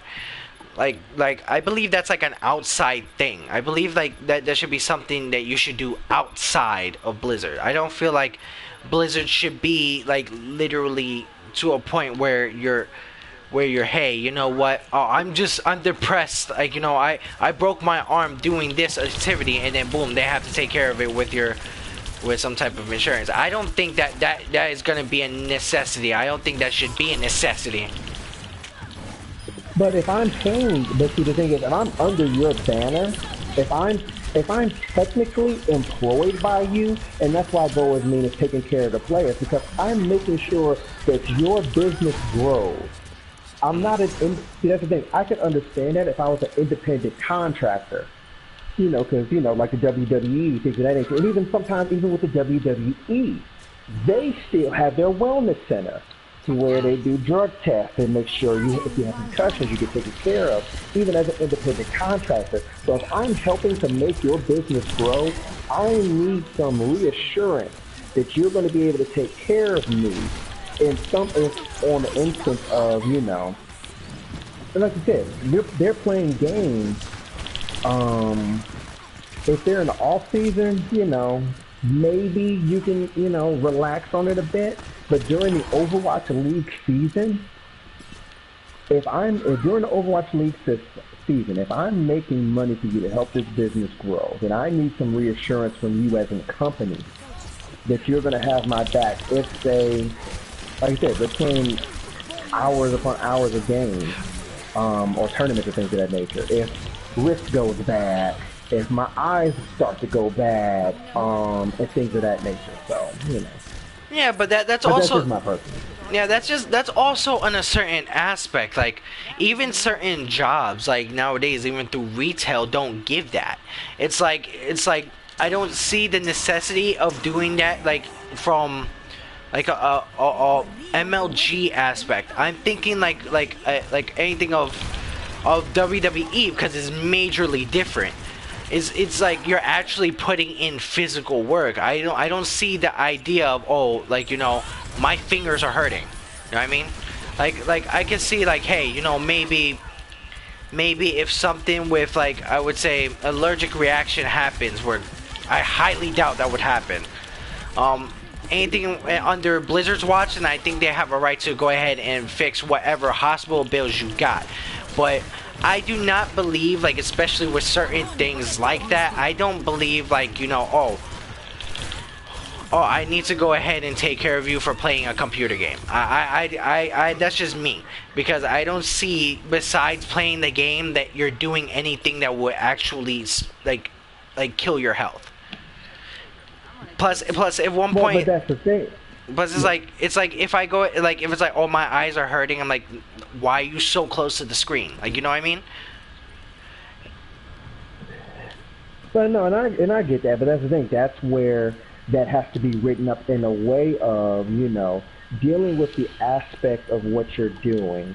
Because even sometimes, you know, sitting behind a screen, even if you're far away from the screen, can still, you know, over time, you know, damage you, because, you know, all you're doing, as you said,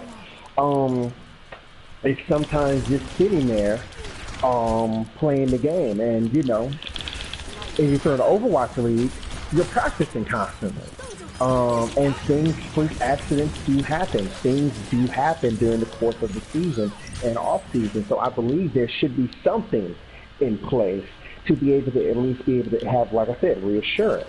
Yeah, so, and go ahead. No. I was gonna let you go on. No, I'm fine. No, it's like but I feel like that's also the reason of why it's literally the sponsor's choice of that, because outside of that, they're doing either one of two things: either the MLG aspect, like doing the Overwatch League, or actually streaming. So if that's the case, if that's what it's supposed to be, then I would say, hey, you know what? It's more of the fact of, hey, it should be their responsibility as the sponsors to do that. I got you. So I guess that's just be something where we'll have to agree to disagree. Yeah. Yeah, I understand that. That's fair. All right, but let's go on the next topic, and this is the one where I don't agree with you at all. I'm gonna tell you right now. Is Overwatch a complex game? Is Overwatch, through gameplay, through kits to roll, is it complex to understand? Yes, Okay. it is. It is very complex to understand because you have 29 heroes. You have 29 heroes, all with different types of kit, which you have to learn and or master. Most people don't even get to the learning part correctly, as you well know. And like, I'll give you a perfect example. We both agree Genji is technically sound, correct? There are some people that still don't even realize that as soon as he gets the kill with the dash automatically resets. And then you can go in and you can keep doing it and keep doing it and keep doing it with every kill that you so get. That's the difficult part because you have 29 heroes that you have to practice and master. And then not only that, with the complexity of the match itself. If we both solo kill, I have 5 teammates. I play 100 matches. That is 500 people that I have to learn how to play with, and also how to, and 600 players that I have to play against. And I have to learn not only my counters, how they play, I have to know the map, how the maps go, where all the health packs are, call outs, ult charge. How do I know how they have their ult? How do I know when I have my ult? Combination ult. The kit, the characters, how fast can they move? How slow can they move? You know, there, you know, kinds of things of that nature. It is a very complex system of things to where it's not like Call of Duty, or it's not like Battlefield, where you have a gun, and I'm, you know, paraphrasing and, you know, making an example. You have a gun, you upgrade your gun, you know the map, and you go out and you boom and you kill. Call of Duty doesn't have a Zarya. Battlefield doesn't have a Doomfist. It doesn't have a Genji or a Tracer or a Sombra, to where you have these aspects to where I have to actually pay attention of where everything is. Doomfist can literally fist punch you from 15 to 20 meters away, and if you're not paying attention, you don't have that game sense, you don't have that game knowledge to understand. Not only will you not grow in rank, but you'll never make it anywhere in Overwatch. And there'll be plenty of people that will, you know, say, you know, like I said, and this goes into, there's a third of the games that you'll win, there's a third of the games that you'll lose, and there'll be a third of the games which is completely your fault. But yes, Overwatch is very complex. It is one of the most complex FPSs out there. Now, so yeah, it's very complex. I would say that it's complex to a certain extent. I would say that, yeah, like, especially like trying to find like you know, combinations, trying to understand like the counters is a difficult thing. I would say in regards to certain things, like, you know, trying to understand these characters are are difficult to a certain extent based on, like, you know, how, like, what they have to do based on roles, because this is a game that is not just based on counters but based on what the role is. It's like for instance, like, if I'm Reaper, like, for instance, I'm Reaper, or in, like, there's a Hanzo right there, okay? We have a Reaper and a Hanzo on our team right now. Let's say it was just me and the Reaper and a Hanzo. I would expect myself or the Hanzo to at least be on a major aspect of getting damage, because we're DPS. Like, for tanks, I would expect them to probably tank as, like, certain amount of damage, or try to, like, grab the objective time. And for healers, I would say for them, I would want them to do a lot of healing. Now, that's why the whole thing with gold and, like, silver in certain areas is a big difference, because of the fact that it shows what you're doing where other roles should be having that instead. Like for instance, if I am a Zen and I have gold damage over a Reaper or a Soldier, then that's a problem. But if like if Reaper has gold healing, which I don't know how in the hell a Reaper would have gold healing without doing damage, I would say that that's a problem as well. And one major thing about that, especially like in roles, if that's the case, then roles would not be a thing. Like for instance, like if we have roles in League of Legends, there was roles in League of Legends. There are certain roles in other games. Like for instance, you play League of Legends, do you? I've seen it before, never officially played it. Okay, so League of Legends, there is top lane, middle lane, bot lane, jungle. You know, there's all their stuff. There's ADC, there's supports, there's tanks, assassins, and like, you know, mages, all stuff like that. But yeah. Everybody has a place in, especially what they do with the roles, you know. And if something that is going on with like certain things, like understanding what your role has to be, I feel like that's not the complex thing. I feel like I feel like understanding what you need to do with your role is pretty easy to understand. I believe that also certain roles are more difficult than others. In my opinion, I believe honestly, out of all of these roles, that DPS is probably the easiest role to understand. and I was going to go into this as well. Now, see, that is something we'll have to disagree upon, because League of Legends, of course, has hundreds of characters. So, you know, every role can be defined in that way. But Overwatch, we only have 29.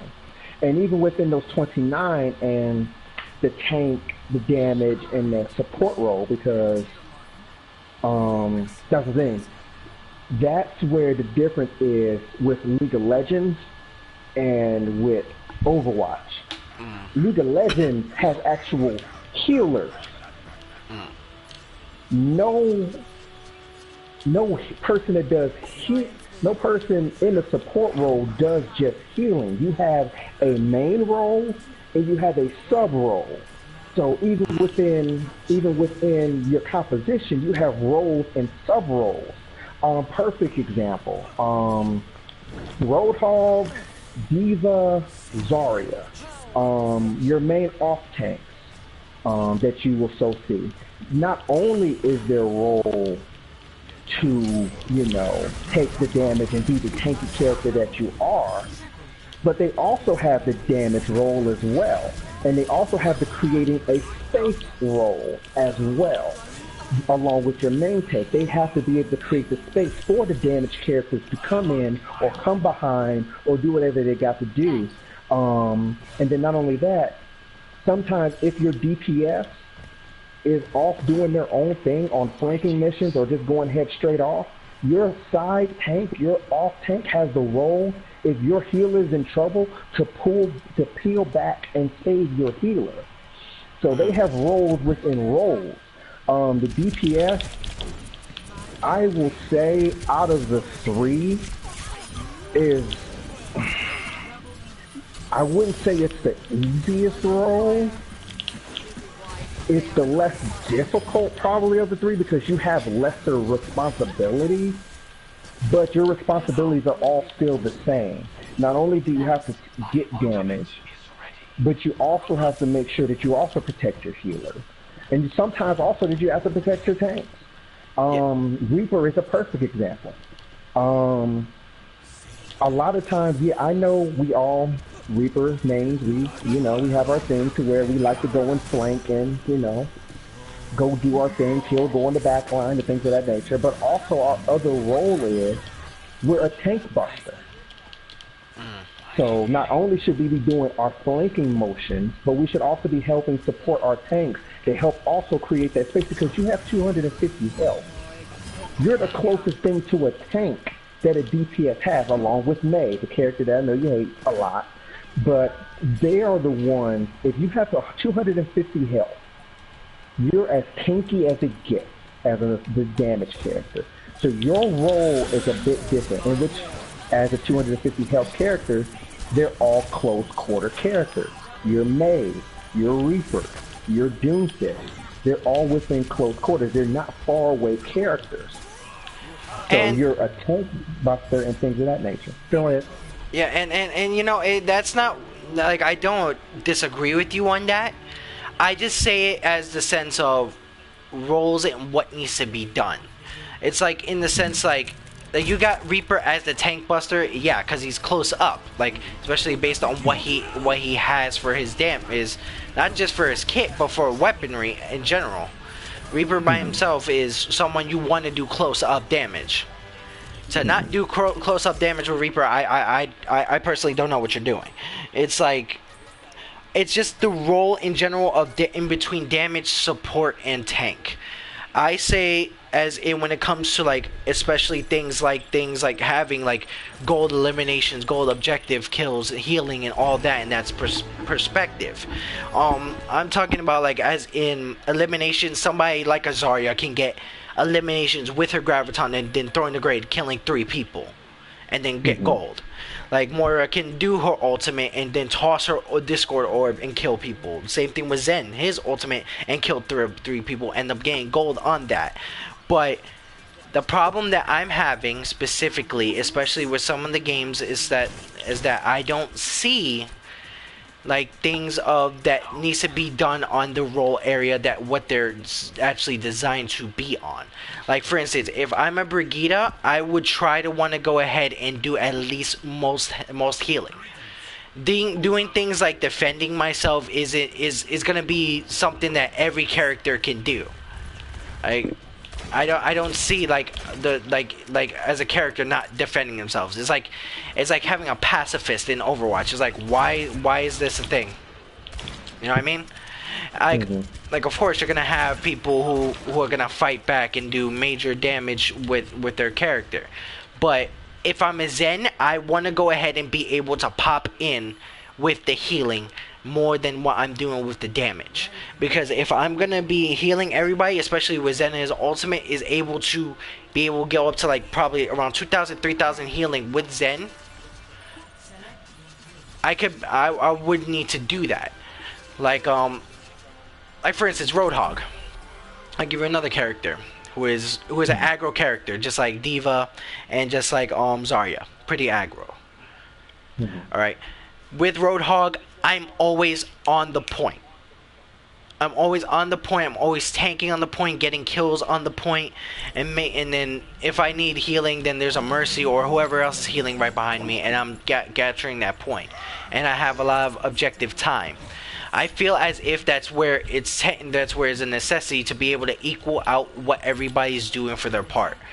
Like, a Zen having like silver damage is a dope thing. That's a dope thing. But I would expect at least someone who is like a soldier or a Reaper, where close up damage does more crazy damage than someone from long distance, should have more damage. You know what I mean? No, I completely understand it. But like I said, that goes along with the role and sub role. Like, perfect example, we have a Mercy and a Zen. As healing, you know, you take Mercy, yeah, I take Zen, or vice versa, whichever one fits better. Our role automatically is healing. There's no doubt about that. But your second role as a Mercy is a damage boost. It's just like my second role as a Zen is a Discord. Now, if we're rolling, and everybody getting Mercy flying, and you're Mercy flying around, getting everybody, topping them off, everything like that, and you're taking care of everybody, and yeah, my orb is going out there doing some healing too, but if we're keeping up with everything, then yeah, I'm going to start flying out my Discord more, because of the simple fact of we already got the healing aspect down. We have that going on. Now we can flip-flop and alternate. You start damage and boosting while I do the healing. Then I do Zen Discord orb while you do healing. Or if everybody's good and straight, then let's just start discording and damaging boosting people so we can keep rolling on this objective. To your point about Roadhog, yes, as a tank, you should create space. You should be on the point. You should have a lot of objective time. But of course, as with Roadhog, you have 600 health and you can self-heal. So what you should be doing, not only as well as creating space, you should be wreaking havoc on anybody that comes in your lane. You have a hook that can go 20 meters across. Alineeers is the perfect example. On that well, anybody that's within your range, you should be hooking, grabbing, and creating space and blowing them away with your gun. So, you know, like I said, that's the role within the sub-role if we're doing the combo of 2-2-2. Reaper and Soldier as the DPS. Soldier, he can run faster than Reaper, so he should be doing more of the long range and flanking aspects, while I should be more in the front line or, you know, helping to peel out for the healers. And that's all role as damage. And then, of course, you have your tank. If I'm Reinhardt and you're Roadhog, we should both have objective time. That should be no doubt. But you're the one that can sustain yourself more than I can. So I should have my shield up, letting people know where I'm at. 1,500, where I'm at 1,000, where I'm below 1,000, where I'm at 500, when I have no shield. And I should be keeping everything in line, and everybody should be moving behind me. I'm the main tank. I'm the initiator. When I charge in, it's better to have a Zarya than a Roadhog, of course, when I charge in and initiate. But if I have a Roadhog, the person that I should charge should create a distraction for the other team, and then Roadhog should start pulling in with the hook. And we should move in, push forward from there. So, but like I said, that's the role within the sub-role. Yeah, I get the sub role, especially where that area is a major thing, especially. But that also goes with the counters, though. It's like, if for instance, if one of the major counters to Roadhog is Reaper, because if because you're gonna feed because you're gonna end up feeding the actual character like Reaper, especially with Roadhog, especially of how much he will tank it, and then it will fill up Reaper's ultimate, and Reaper just tank shreds. That is a sub role, but like that's also just based on what the counters are. Like for instance, it's just not what their roles are intended to be, though. If that was the case, then Reaper would be in like two roles at the same time. Define. Use an example. Yeah, like so. I'll give you an example of one character. Soldier. Soldier can self-heal. Soldier can heal not just with the whole area on by putting the actual healing drone on the floor. It's a whole wide area where it will heal everybody, and then he can do damage. But his actual role is DPS himself. Like for instance, like as I said, like there's a lot of things that could go with the sub role.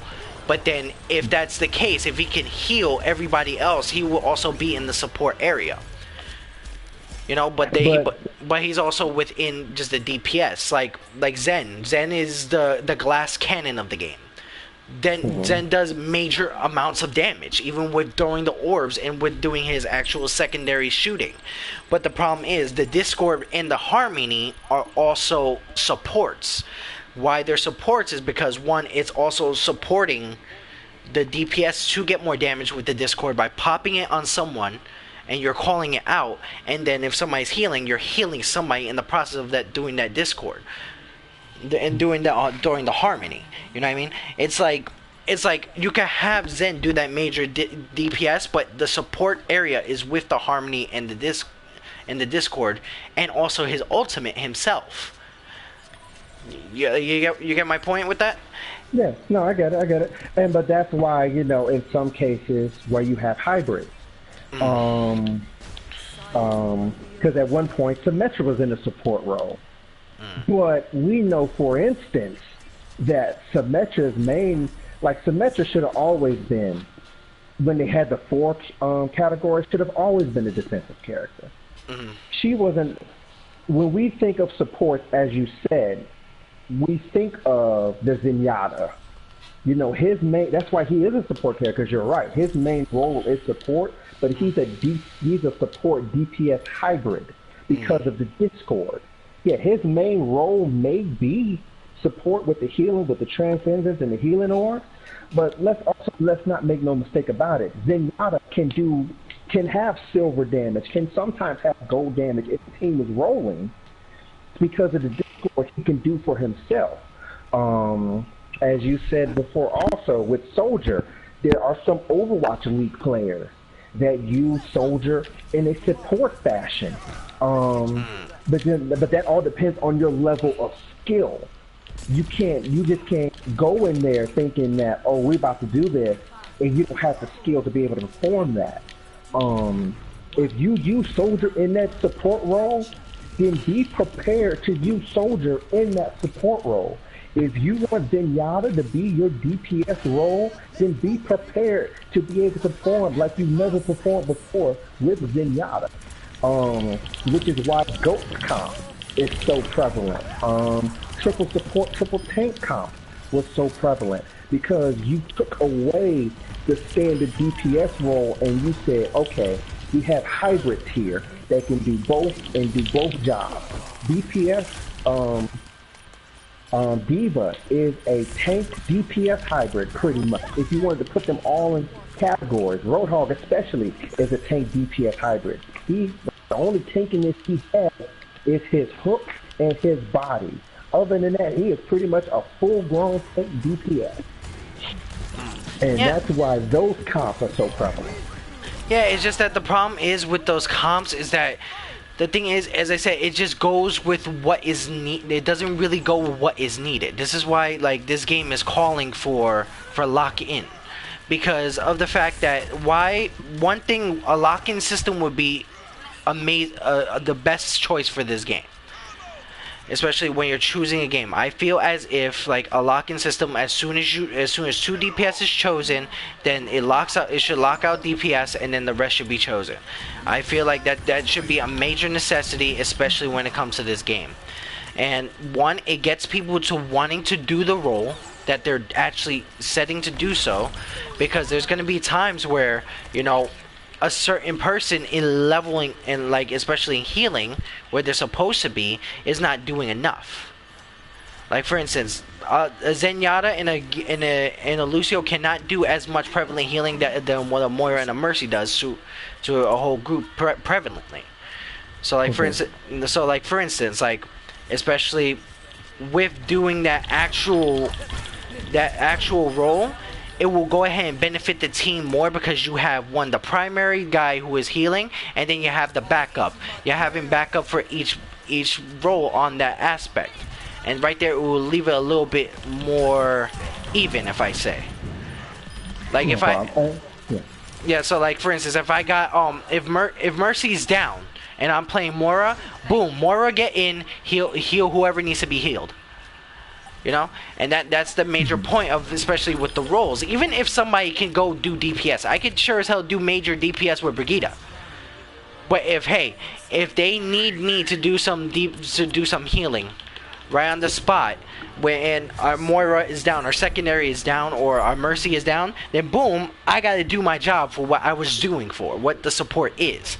Like most supports here can heal. Like I'll show you. Like Anna can heal with her shooting. Brigitte could throw an actual armor piece that gives you armor and heals you. Lucio literally has his music that brings up either the speed and the healing. Mercy has her damage and her boost, her boost and her healing. Moira has the orbs with does healing or actually takes the health away, and Zenyatta has the harmony. Then that's what their main roles are about. Of course, like Moira, Zen, I would say Mercy, because Mercy does have a pretty destructive pistol. Can do major things like DPS, can actually do that, can do damage. Of course, every character is gonna do that. Like, there's not gonna be no sense of where a character is not gonna go ahead and be like, oh, you know what, I gotta defend myself in this battle. Mm-hmm. But if you're a Mercy, I would expect you to do things like healing. Like, especially with a major thing. I wouldn't expect you to go battle Mercy unless you have to defend yourself. You know, that's what I mean with the whole thing of roles. Like for instance, like if I am Ashe or a Reaper, or there's a Reaper, we have to at least do the amount of damage with every even support healing possible, even possibly hey, I would say a tank, like, you know, objective time, objective kills. Eliminations is a iffy thing because, as I said, is based, like, anybody can get that.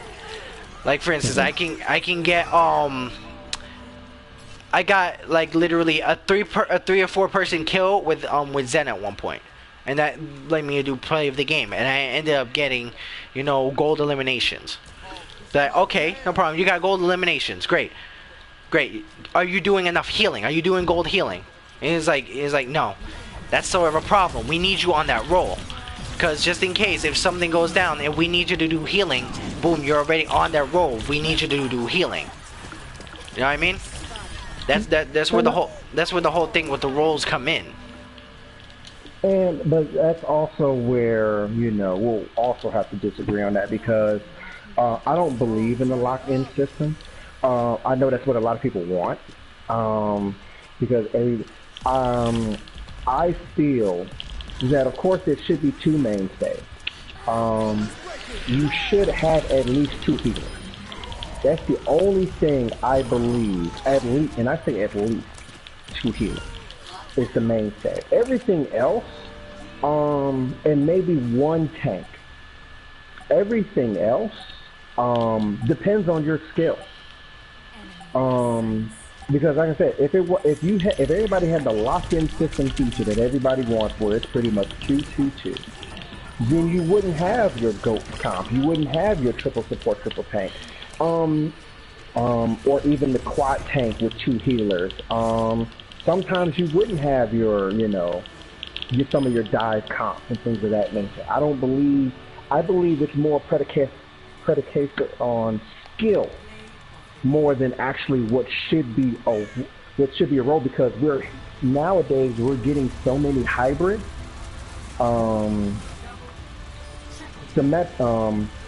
Actually, yeah, most of the new characters that have come in are a hybrid of some kind. Sombra was a DPS support hybrid. Her hacking ability, able to hack health packs. Her EMP is really a support thing. It's not really a DPS. It's not really a DPS ultimate. Let's just be honest. It's not a DPS ultimate. It's a support ultimate, like your Transcendence, like your Valkyrie. Hacking everybody to make sure nothing is done on their end. That's a support ultimate. But her main role is damage, because of course she has 60 bullets and she can lay into you like it's nobody's business. She's a DPS support hybrid. Ana is a support DPS hybrid. Orisa is a tank hybrid in itself. She has a part of every tank feature that's in her. She has a shield like Reinhardt. She can do damage like Roadhog. She can fortify, you know, and block herself like Zarya. And of course she has the Zarya bubble. And also, she has an ult, the Bongo, which damage boosts everybody. So that's technically a support ultimate as well. And then of course we have Ashe, who is mainly one of your main is mainly a damage dealer. That's, I think, mainly her only role. But the rest of the characters that have come out is hybrids of some sort, and even within the game they have hybrids. The lock-in feature is something that is dependent on your will, not on your will and your skill, more than a lockout. I don't like the lockout feature. I think maybe if it was to include a lockout feature, maybe certain characters, or something along those lines should be locked out. I feel like if you don't have a certain amount of hours on a certain character, you shouldn't be allowed to play that character. But that's just me personally. Like I said, I don't want somebody that's playing 45 minutes of Widowmaker and you all of a sudden feel that it's bold enough for you to play it in comp. Or 45 minutes on Winston out of all your comp seasons, because like you said, you played since the beta. I've played since season 4. So, and we're on what, season 13 now? So if we're on season 13, and I go to your stats, if they're not blocked, and I go to all comp seasons, and I see that you have a total comprehensive season of 45 minutes on Winston, I don't want you to play Winston. Or if you have total hours, like on all the modes, if you have 45 minutes on Winston, I don't want you playing Winston. That should be a lockout. That should be a lockout for you, to where you need to have a certain amount of hours with this character to be able to do it, because that way you have at least a somewhat firm understanding and knowledge of the character to be able to say, you know what, boom, I can play this in comp now. There's one. We got ourselves like 2 comments. My friend, Okay. a guy named Kasan Tozen. I feel as though Overwatch needs true tanks, because in my opinion, the only true tank is Reinhardt. I would say the tanks would usually be Orisa, Roadhog, Reinhardt, Zarya. I would say, honestly, D.Va is not a tank anymore in my opinion.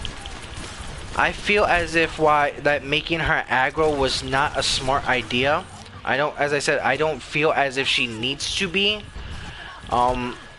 Especially with someone that should be doing a tank role. That's just me. But as I said, because like especially with fighting a D.Va, it's easy to take her out of her mech. But now since they did that major thing where they actually gave her mech 100 more armor, I can see why it would be more of a tank thing. Now, as far as the main tank of which you commented, the only one is Reinhardt. I would say Reinhardt is and I kind of agree, he's the prototypical main tank. I'm 500 health, I have the big 2000 shield, get behind me. He is your prototypical main tank. He is the one that you're supposed to be behind. If you charge in through Reinhardt, he's the initiator. He's the one that says, when I go, we all go behind him. That's the prototypical main tank. So I kind of agree with that instance. But the 2 other tanks, the main tanks I would also put in that category, is Winston and Orisa. Orisa in some instances. Winston is more of also a Reinhardt as well, to where I'm initiating, I'm the one that you have to be behind, and when I move, we all move. That's why dive comp was so prevalent, because it was initiated with Winston, and it got killed with Brigitte. Orisa is also a main tank because of the fact of we have her shield. She can't move like Reinhardt and Winston can, but she's still the prototypical, I have a shield, get behind me, or, you know, get behind my shield and do your thing, but I'm going to be one standing here taking charge, and when everything is cleared, I'll move in with everybody else, and y'all move in behind me. What my thing is about the comp, like especially the dive comp and stuff like that, that was a meta thing. I personally do not think that metas are worth a damn in the game. Reason why I say that is because, in a sense, that everybody's gonna play something different because they want to find something different. There's that, and then also the fact of metas are easy to break, and they're, especially in this game, they're gonna be easy to break, especially when you get a new character that is gonna have to change up everything with a meta. The problem is with a meta, it would just like I feel as if, you know, that I feel as if like a meta should not ever be a thing to like where they say, oh, like, oh, do this type of comp, do this type of this and that. I feel as if, yeah, it is based on, like, you know, like of other people's skill. I feel like at one point, like, if it's like for instance, like, that's why I say the lock-in system is a major thing, because one of the fact that it will, like, if you do a lock-in system and you say, and let's say you want to do DPS, right? like, and we need 2 DPS. We need someone to do major like damage hardcore, because sadly, because of how they freaking nerfed Roadhog, he doesn't do the gank one-shot kill. So so you might want to do things like do major damage with, like, you know, things like I would say like a Reaper, or even like a Soldier, something on that aspect. And you have, like, especially with the damage in the background, someone who is doing the same in return. Like, you have somebody who's doing the major damage to the tanks close up or long distance, and then you have your backup. And then with that, with also in the lockup system, it gives a lot more roles a chance to be played.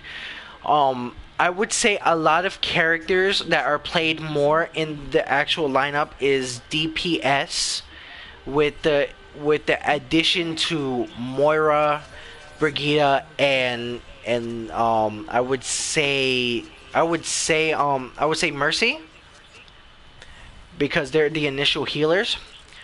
I would say, like, especially with a lock-in system for like something like competitive, I would say that it would give things like a Roadhog and a Orisa or any other type of character in that tank role to be played just as much. Like that's one reason why I would call for a lock-in system like that, because as I said, it would just show, hey, you know what, now one, it gives the idea of, hey, now there's only 3 roles, there's a lock-in system for co-op. I have to learn how to play these type of characters in co-op or co-op AI, and then they get out those ideas of learning different classes. One that where I know a bunch of characters in multiple different classes, and they expand their horizons, and then more characters get played, more characters get this and that, and then with that, let's say if it will lead to also communication. Like, hey, I'm not doing too well in DPS role. I'll lock out right now. You want to switch tank or support? Right there, it will get with the communication. You'll find out who is doing better and better, and then the process of that, we're like, all right, yo, we got some comp, we got some teamwork here, we got this. You know, that's what I feel like it should be a major thing, but only in the comp system. Now, I'm sorry to say, but metas will be here to stay. Metas are with any game, and that's with CS:GO, Overwatch, Fortnite. Think of it as meta are things or characters. I take it as an acronym, made easier to achieve success. Meta to me. That's the thing. Because we as players, you know, a lot of us, while we want to work at it and get better, a lot of us want to be like, okay, I want to get here. So which character do I need to get here? If I want to be a Grandmaster, that's my goal. My goal is Grandmaster, 4K. And I'm looking at all these characters. Okay. And I'm looking on Overwatch, and I'm looking and I'm seeing, okay, this is a 3-star here, this is a 3-star here, even though the stars don't mean much anymore. But back when they did, you know, because they actually, you know, gave a good idea of what you'd be dealing with. The meta was, which character makes it easier to achieve success in Overwatch? Which is why for a while, dive was a meta. Triple tank, triple support was a meta. And metas also help balance the game of saying, okay, this is becoming too prevalent in the game, and this is not how we want the game to be played. So let's start giving other characters a chance, or bringing in new characters to counter what's going on right now. Which is why Brigitte was made, which is why Doomfist was made, Samba was made, which is why some of the things you started to notice on the technical aspect. Tracer's pulse bomb was brought down, so it couldn't almost one-shot tanks. Genji's Deflect was reduced, you know, and things of that nature. Metas help shape the game and how we do things, because metas will always exist. No matter, like I said, if it's Call of Duty, Overwatch, or whatever, people want to know what is the best or easiest way to achieve success in the game. They don't want to go to the ones that want to go the hard route will pick the non-meta characters. Soldier, the prototypical Call of Duty person. The reason why he'll always be meta is because no matter what you do, he is the standard of what you set. He will go in, he will fit any role that you put him in, and he will do his job. He can take out Forest, he could sometimes go toe-to-toe with Widowmakers, he has the medium to long range, he has the short range, his ult, his aimbot, you know, that's why he'll always be meta.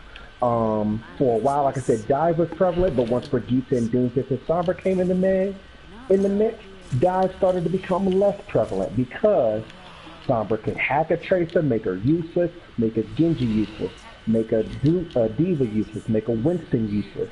Brigitte, 2 shots of Tracer, 3 shots of Genji, can go toe-to-toe with Winston, can go toe-to-toe with Diva, and they can't block the flail. Doomfist can one-shot and kill anything on the map almost. So, I'm sorry to say metas will always exist because they help shape and mold the game into making it better for the players overall that want to have the things that they need. I can agree to a certain point. I wouldn't say that it molds the player, because at one point we can go ahead and be like, oh, you know, it molds the player to try to get better, but then others go outside of the meta and then just like shit on everything what the meta says. It's like that's why the meta is always tend to be broken and change. That's the problem, especially with certain areas of games. Like a meta is a major thing of who's popular and who's majorly played, of course. So it's gonna be a constant thing. It's just that I feel as if, like, you know, if I go ahead and I try to go buy a meta, I won't get anywhere. Because okay. No problem. I'm sorry to interrupt. Yeah, go ahead. To take your point, to take your example, in fact, the meta was die. Okay. Brigitte comes in, kills the entire dive movement. That takes your example of why, you know, of a meta being broken completely. Dive was prevalent. Then Brigitte comes in, and as you say, shits on the entire dive complex.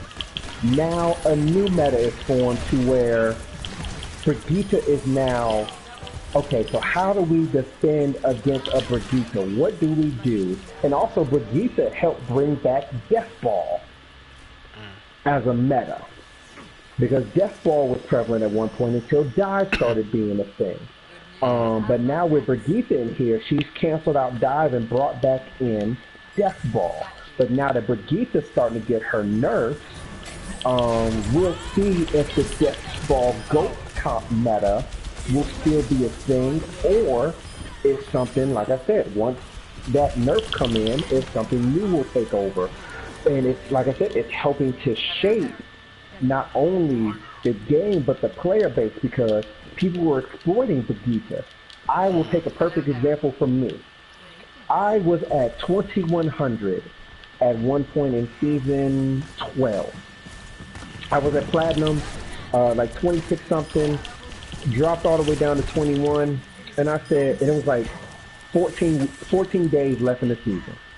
And I said, you know what? I'm going to take Brigitte and play nothing but Brigitte and see how far I go.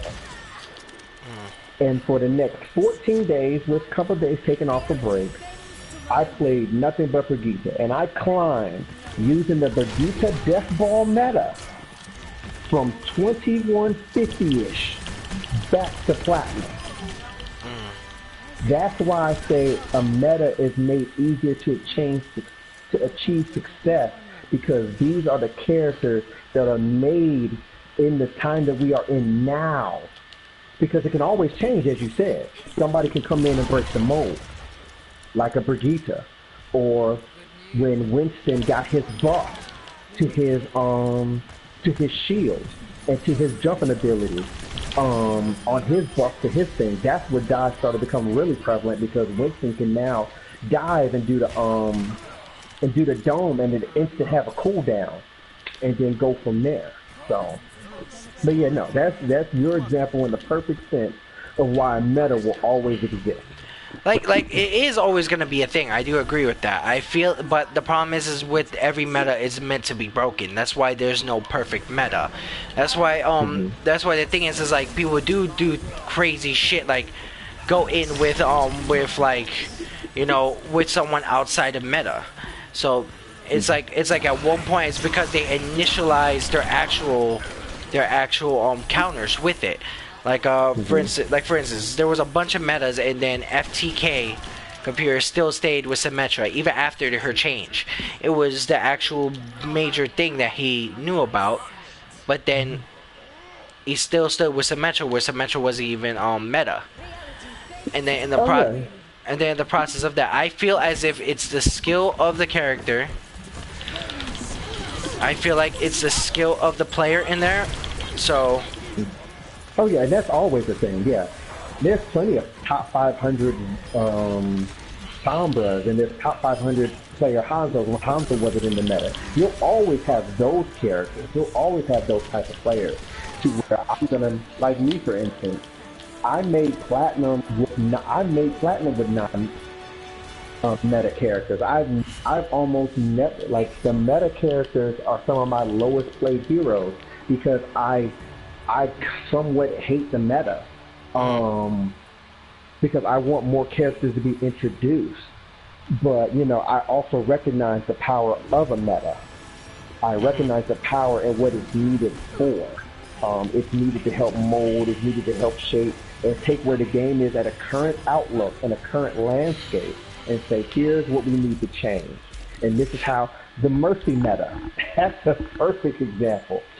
The Mercy meta, when she had her Mega Res, that was the meta. If you didn't have a Mercy, or with the Valkyrie when it first came out, if you didn't have a Mercy, you 9 times out of 10 weren't gonna make it. You needed to have a Mercy on your team in order to survive. If you didn't have a Mercy, before Mora came into the picture, which she broke the meta for Mercy, because she could do things that Mercy could not do, which she broke the meta. But if you didn't have a Mercy at one point, that was the meta, and there was almost nothing that you could do about it. So, you know, like I said, these things are somewhat needed in order to help out with that. I can actually agree with that, honestly. I can agree with that to that. I could definitely do that and agree with that, because it does make sense when you put it out there like that, honestly. So what was the second comment? Now we had one. What was the second one?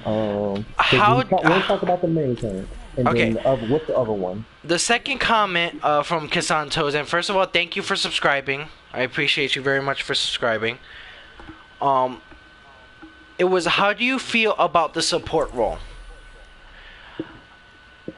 How do I feel about the support role? You first.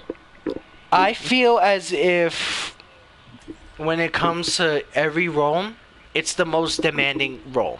Reason being, especially from most of the characters, you have to be able to maintain keeping a lot of people alive, especially throughout your team.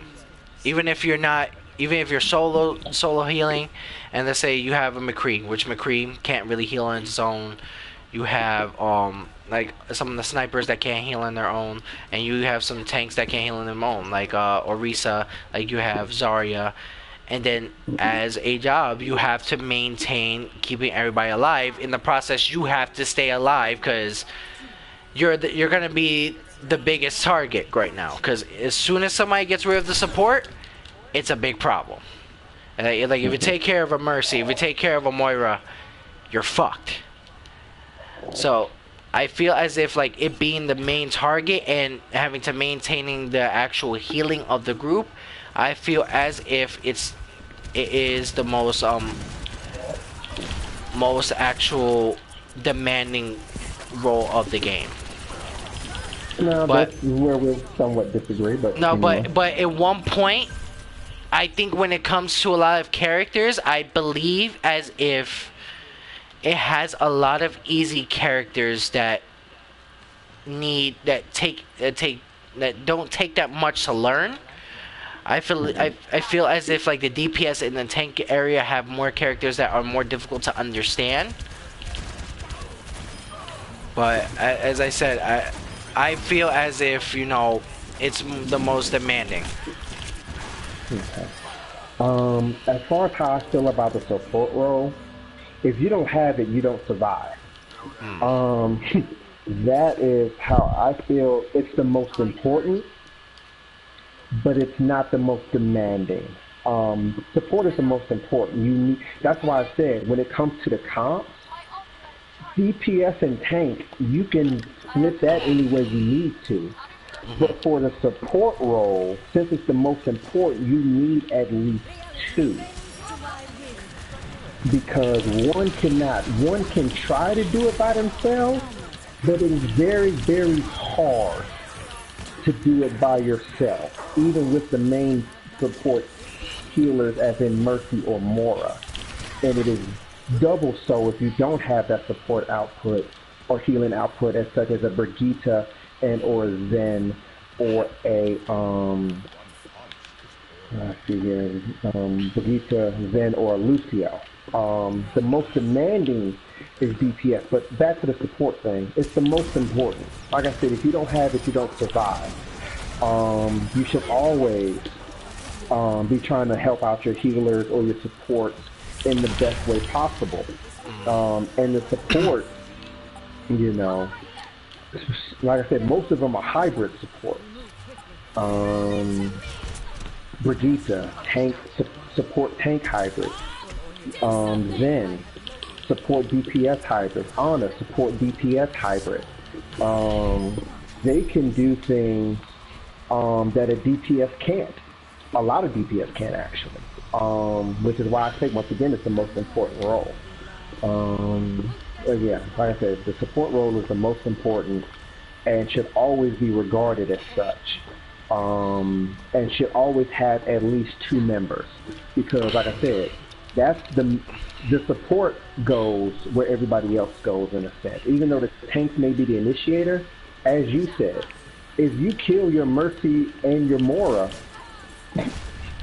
good luck trying to move. Good luck trying to stay alive, because we all know that the counter takes too long in certain situations to where you can start off having 5 seconds of a count back, but then that can increase depending on where you're at in the stage.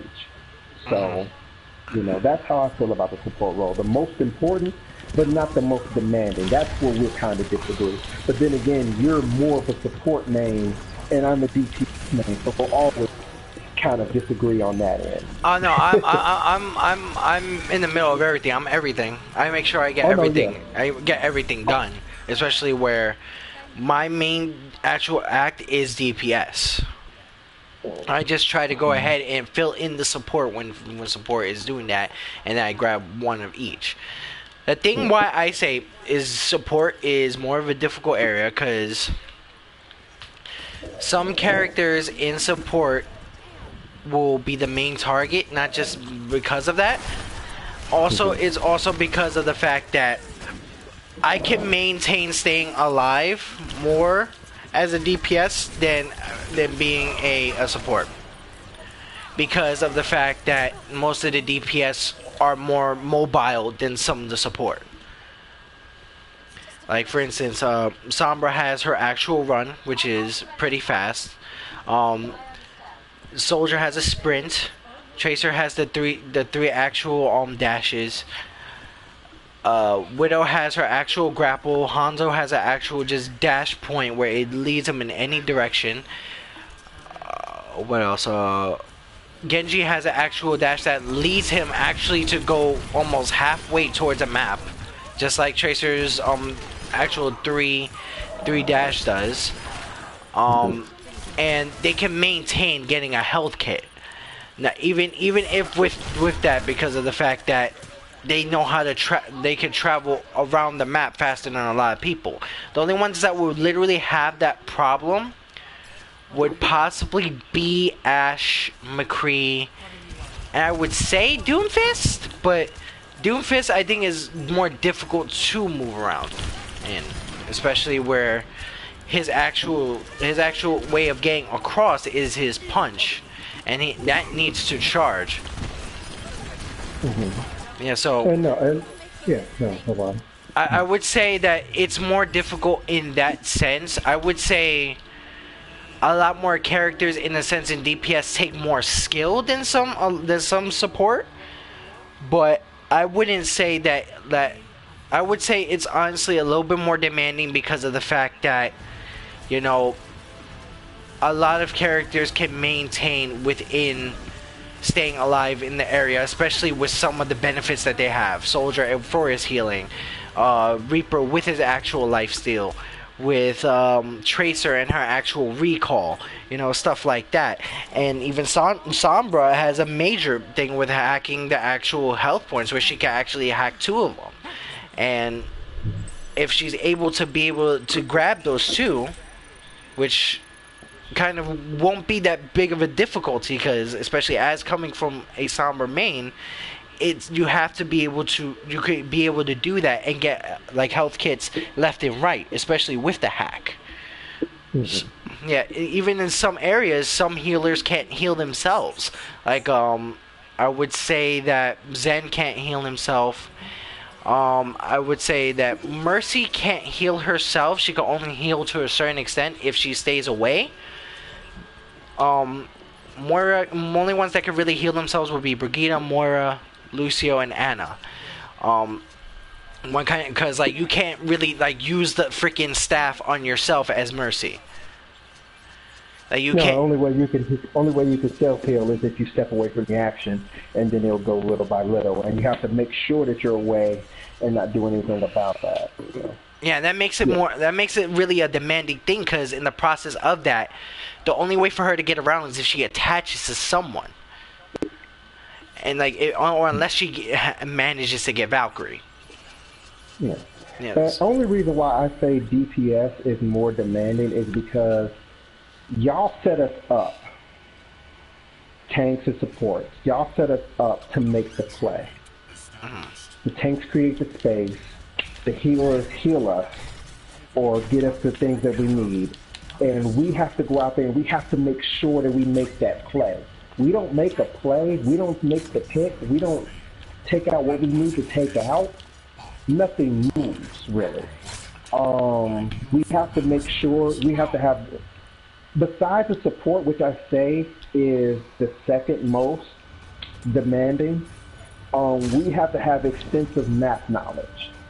We have to know, as you said, because you said we have more mobility and things of that nature, we have to know where most of the health packs are. We have to know if they're how to get in and out, have an exit strategy. We have to make the play if a graviton is there. We have to know our counters. Every character has to know their counters, but us especially have to know which counters that we're dealing with. If I'm a Tracer, for example, and they have a Winston and a Brigitte, I have to switch. Now, my skill may be good, but if they're constantly picking those characters to counter me, then I have to make the conscious decision and the demanding decision to switch and find something that's better for me. And when you have mix and match characters like a Winston and a Brigitte going at you, yeah, you could pop them, get them as Reaper, but then you have to watch out for the Brigitte. And like I said, you're the tank and helping to set us to set up the play. If we don't make that play, who's the one that's going to get blamed? The DPS role. The DPS is the most blamed role in Overwatch. Of course, they have the most characters. You know, which is why when everybody was like, Ash is a new character, everybody was, you know, excited because it's a new character, but disappointed because it's another damaged character.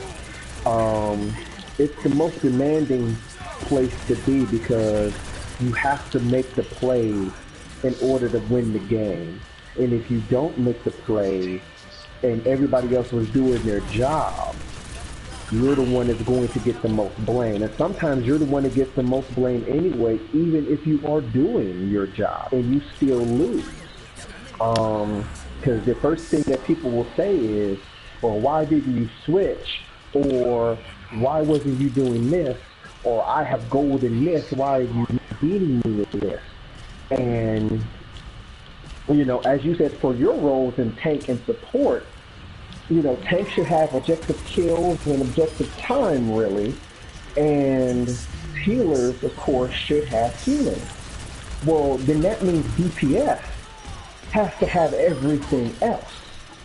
We have to have the eliminations, we have to have the damage. Sometimes we even have to have the objective kill and or sometimes the objective time in order to be able to have that, be able to help our team succeed. There are plenty of times in games, which is why I also go along the game, and we'll get to, you know, comp standards and, you know, the, you know, bronze, silver, gold, platinum, things of that nature, which is why I said at one point, in order to be gold, you have to carry, and you have to pick a carry hero, and most of the carry heroes in Overwatch are your DPSs. So, you know, that goes into why it's the most demanding role, at least to me, in my opinion. And of course, you say support, so, you know, we'll always differ on that instance. I would say that the most blamed, honestly, is support. I cannot say that, like, it was the most blamed. I would say the less blamed would be the tanks themselves, but I don't think DPS would be the most blamed. Reason being is because if anything of the DPS dies or something dies, it will be blamed on the healing because we're trying to maintain everybody in the process. We're trying to at least be like, hey, yo, we need to do everyone else, and while we're doing everyone else, somebody would go on ahead, which is mostly known for a DPS role to go on ahead and do like, you know, freaking like, and like go into bumblefuck everywhere. It's like the problem is, especially with some of the kits where some of the DPS characters have to go in, and you know that's not a bad thing. But at one point, as I said, like for most of the characters, you guys are more mobile, and we can't tend to get anywhere to help you if you're not like with us or in any type of way like near us to heal you, or in our range to do anything to heal you. So like I would say, like when it comes to regards to anything of the main things at the bottom, like you see eliminations, objective times, objective kills that the DPS needs to do, I would say that they only need to do damage. Reason being is because, as I said, a lot of characters in this game could do crazy shit like, oh, you know what, I can get myself gold by just booping somebody, like almost the whole team off of the freaking bridge, and then you got gold. You know? That and then the process of that, you got gold eliminations. Like it could go, like I would say eliminations could range in between almost any role. I just feel like in certain roles, especially when it comes to some of the things like support, like the support has to do mostly the healing and try to maintain staying alive, where the actual DPS can do that a lot better than the actual supports to do so. That's why I say support is more demanding. I could be like for instance, I could be Reaper and I could survive better than an actual Zenyatta. And I don't even need to have a support to heal me, because of the fact that one, I know how to actually keep the timing with my actual dash, and I know what my packages are about. Like especially the health packages, I think everybody should know where they're at. Yeah, that's very true. I think especially for a tank, healer, DPS, I think everybody should know where a health pack is. Because if the supports aren't there, guess what? You gotta grab a health pack. Yeah. That I can agree on. Everybody should have at least some map knowledge when you're going into a game. Yeah, it's like that's where I think me and you agree on. I just still disagree with the DPS area, because I could do, honestly, I could try to go ahead and do massive healing. And I'll do the massive healing, But then when I switch into DPS with like 2 people who are doing DPS, I can go ahead and grab gold on everything on DPS faster than anything. So it's like, okay, if you're practicing, yeah, I get the point practicing. But then if this is your main, I'm like trying to figure out, what are you doing? Am I not giving that much health to you? Or is it that you're getting countered by your counter? Or is it that maybe that's not the character for you? I don't know on that. So that's where like the whole conversation of like, oh, where is it to blame on? That's why especially with me, it's like, okay, am I giving you enough healing? I have gold healing. I can see that I'm doing a lot of healing overall because I wouldn't have gold because I would have to heal everybody. Am I getting told that you need healing? Because at sometimes in certain areas we can't tell, especially with a Zen. Oh, we're healing a Orisa, and then you hear from Genji, I need healing. Like all of a sudden, like yo, the Orisa's not done yet, yo. All right, let me pop in with Genji. That's why things like calling out is a major thing, especially when I'm a Zen. Oh, Discord on Roadhog. Harmony on Orisa. You know? No, I get that.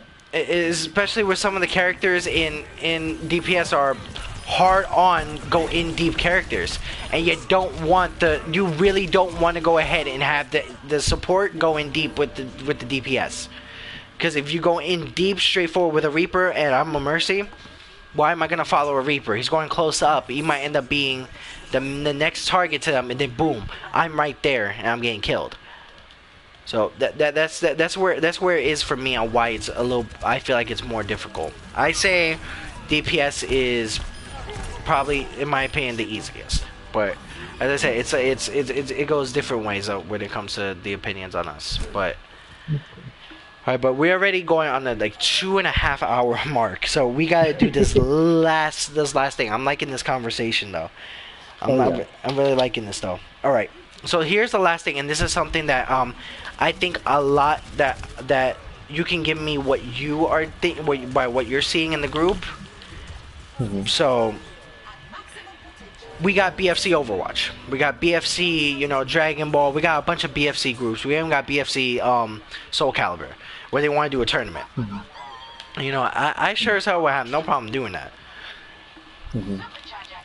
How far is BFC gonna go in Overwatch? What is the goal? What and then like especially you see people like Aimbot Cedric. Aimbot Cedric is probably one of the best McCrees I've ever seen in my life. Brady is probably one of the best freaking Genjis I've ever seen. And I have 2 amazing McCrees as my moderators, where one of them literally gets 50% accuracy every time as a McCree or as a Hanzo.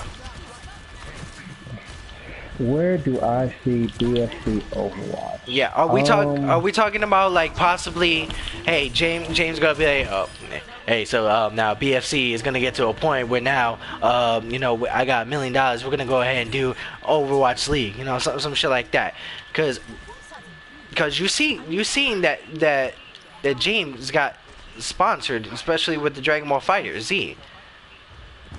And I guess I believe. I'm sorry to cut you off. Oh no, go ahead. I believe if we were to go that route, we could go very far. I think one of the main things with us is life happens. Life happens a lot in our lives. A lot of us are getting married. A lot of us are having children, starting jobs, things of that nature. As you said, Brady, Cedric, 2 of the best DPSers I've ever played with. But they literally can almost play almost any role and do well, to the point to where I sometimes have to tell them, stop making it so easy for the rest of BFC, Overwatch.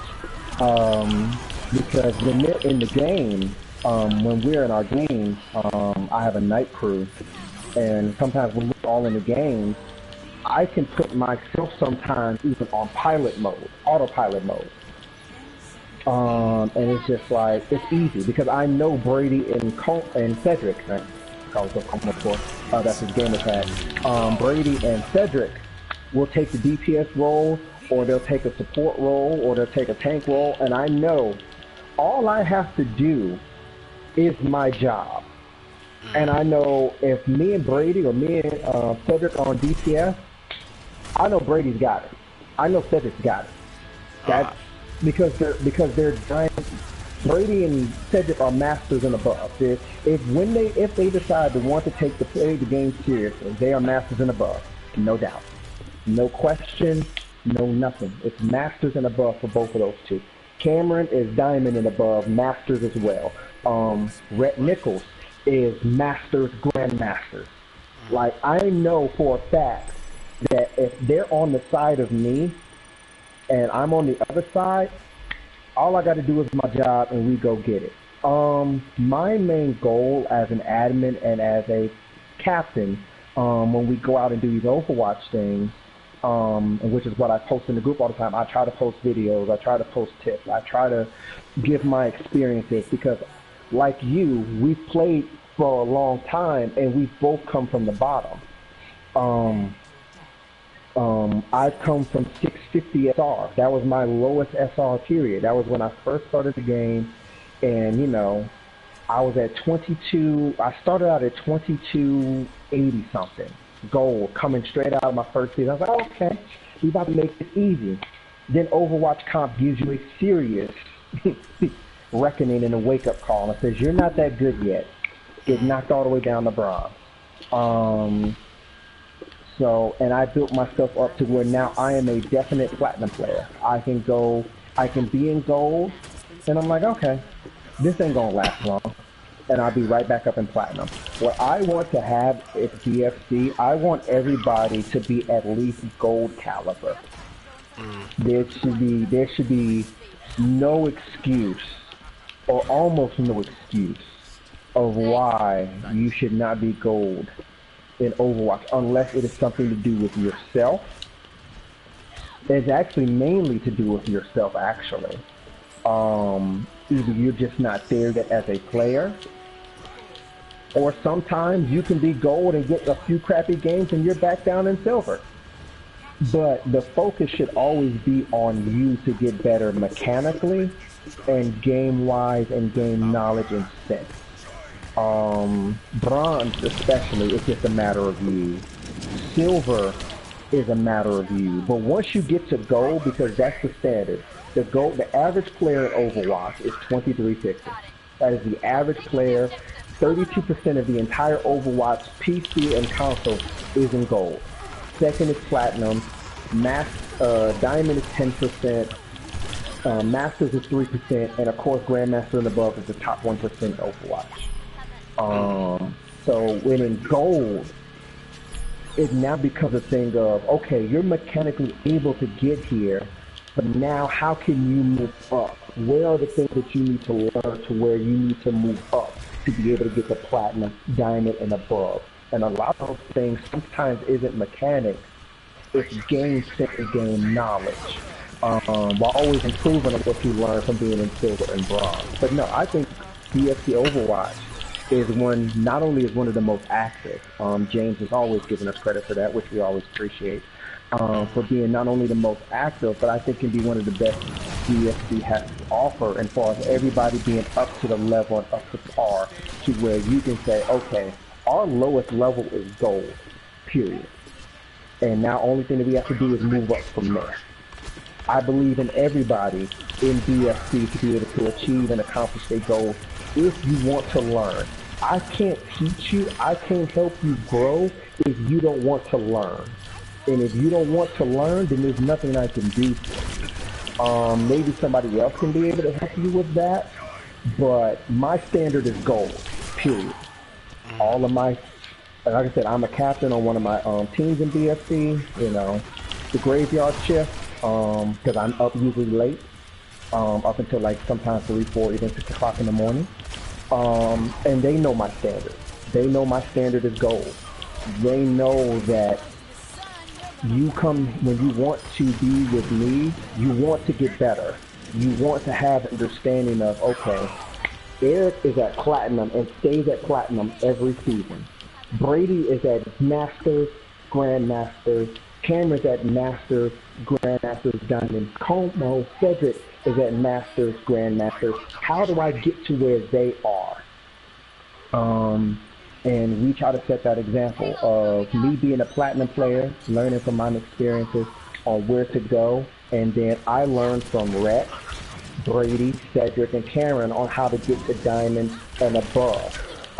Sometimes it works in my favor to where I get higher, and then sometimes, like I said, you have a third of the games you win, you have a third of the games you lose, and then you have a third of the games that is your fault. So that's my overall opinion. I would say that. Like, you know, like I would do see BFC going to the area. I don't agree that it's like your fault specifically. I do feel like, as I said, as it is a team-oriented game, that I feel like as if if one person goes down, the team goes down. It's just like at one point it's like if it's one thing that can make a difference, like somebody who's playing something that could screw us over. Mm-hmm. Like for instance, I would say, let me change that up a little bit. I would say if say we have one of our major healers and they leave because they get a little salty, I believe that could throw us off a little bit unless somebody had actually do the extra work, and that could end up leading to a team to get screwed over a little bit. You know, especially like if it's things like, you know, like, oh, like I have to take my kid to the hospital. Of course, everybody should understand that shit.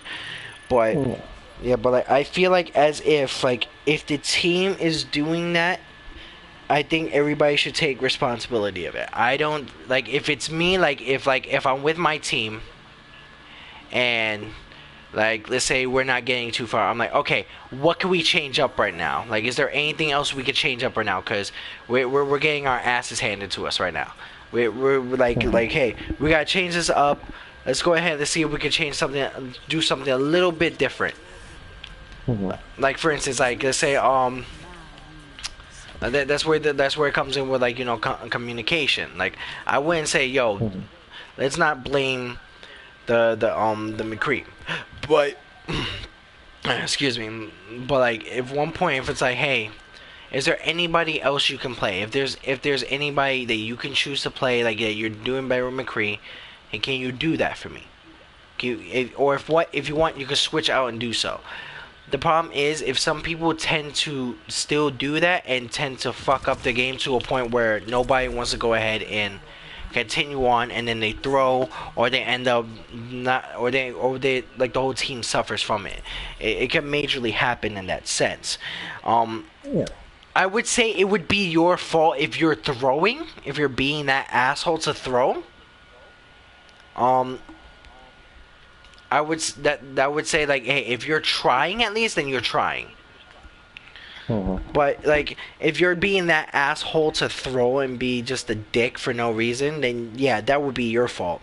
But I would say if the match goes wrong and goes down, I believe it's the overall team aspect and the overall needing to change of the team. And of course you can always say that, but there are some instances and little nuances to where, let's just take for example, of course I would go, if you have a thrower, if you have things of that nature, I would categorize it as the games that you will, that a third of the games that you will not win, a third of the games that you'll lose. You'll have a thrower, you'll have, you know, things of that nature. Those are things that are outside of your control. The things that make it your fault, to where if, let's just say for example, you can, the win conditions. In order to win this team fight, I need to do A, B, and C within my role. If the McCree is not killing, if I'm McCree and I'm not killing anything, and I don't switch off, that's my fault. Because I didn't take the proper necessary changes to where I'm not getting nothing on the kill feed, but I still want to play with McCree. That's something that's my fault.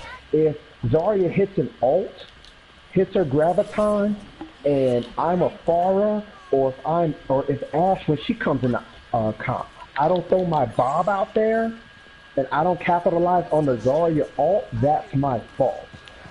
If I see that if I'm Mercy, and I can see to where I have a grand opportunity to get somebody and res them, and I don't do that to help us stay in the game, that's my fault. Whatever win condition you need to have, if you don't perform that win condition, or you can do something and you don't do it, that is when it is your fault, and you have nobody to blame but yourself. But of course, in the case of throwers and levers and things of that nature, yeah, we can't blame ourselves for that.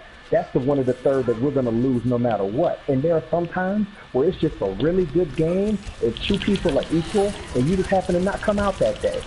Those things are fine, and those things happen. But what I mean by a third of it's your fault is when there are situations that you can't control and are within your control that cost you the game, or it cost you that match, or that team fight, or that win condition. If me and you are tanks, if I'm Winston and you're Zarya, and I don't initiate and I don't go, and we're stuck at a choke and we don't get through because of that, that's my fault. Because I, as a main tank, is the initiator of the team. If I get everybody has to follow me. So if I don't initiate, that's my fault. If I'm a DPS, if I don't get that kill, or I don't start attacking their back line as Tracer and start harassing them and get my pulse bombs and things, and I don't help out the team win and I don't switch out, that's my fault. Those are what I mean by it's your fault if this thing doesn't happen. As whether a tank, a DPS, or is it a support role, if I don't heal properly, or if I'm Brigitte and I'm just DPSing Brigitte, or I'm a DPS Moria, those things are my fault because I'm taking myself out of what I'm supposed to do in order to help the team, because I may want stats, and that's something that is your fault. Okay, now the way you described that, wouldn't that have something to do with the gold medals and the actual roles? That's where it's coming back to me, because it's like you're saying that it's like your fault. Like if I choose, like if I say I'm Ashe and I'm not doing that much damage as a DPS or getting eliminations, wouldn't that have to do in a sense with what the role is meant to be? Or what it means, like, hey, they're about getting the gold medals and everything? I don't believe in I don't believe in the medal system. I do, but I don't. I, for one, I see when I say a role in Ashe and doing damage, I need to make sure that I'm picking off the targets I'm supposed to pick off, the support and other DPS. If I don't see myself doing that, then I need to pick a DPS that I know that I can play with that can. That is what I mean by it's my fault. If I'm Widowmaker and I'm not getting picks, or if I'm Widowmaker and I see that they have double shield or Winston or things to block and to cut off my route to getting picked, then I need to switch. And if I don't, and I continue to suck and bring our team down, then it's my fault. The medal thing, because as you said, anybody can get gold in elimination. More does it all the time. There's plenty of times where I've gotten 3 to 4 gold medals or more. And that includes healing. So, you know, medals don't really mean anything. It's what you do in that win condition that matters. Because at the end of the day, that's what the objective is. Whatever we have to do to get to the next point and to help us win the game. And if you don't do that and you cost us the game, then it's your fault and you need to take back and learn from it, save video, and learn of what you need to do better. Okay. That's where it's like I understand that 100%. It's just like I feel like it's just going into where I was saying with the whole thing of the medals, like where it says that where you're actually doing the major in a thing. Like for instance, like if they're saying, oh, you know, McCree, you're not doing too much killing, but you have the gold eliminations. You're doing like at least 33 deaths, 33 kills, eliminations. Like stuff like that. Like it's like hey, you know, I'm not understanding how am I not doing anything? But then but then it's coming from like let's say it's coming from another DPS. Be like, okay, no problem. Do you have Like that's fine. Like if I'm not doing anything, okay. Do you have enough like of DPS time of time like in regards to I'm doing enough like objective time or something through that? Okay. And I'm gonna take that and I'm gonna say, okay. If McCree has gold eliminations and and we're moving, then no blame should be had.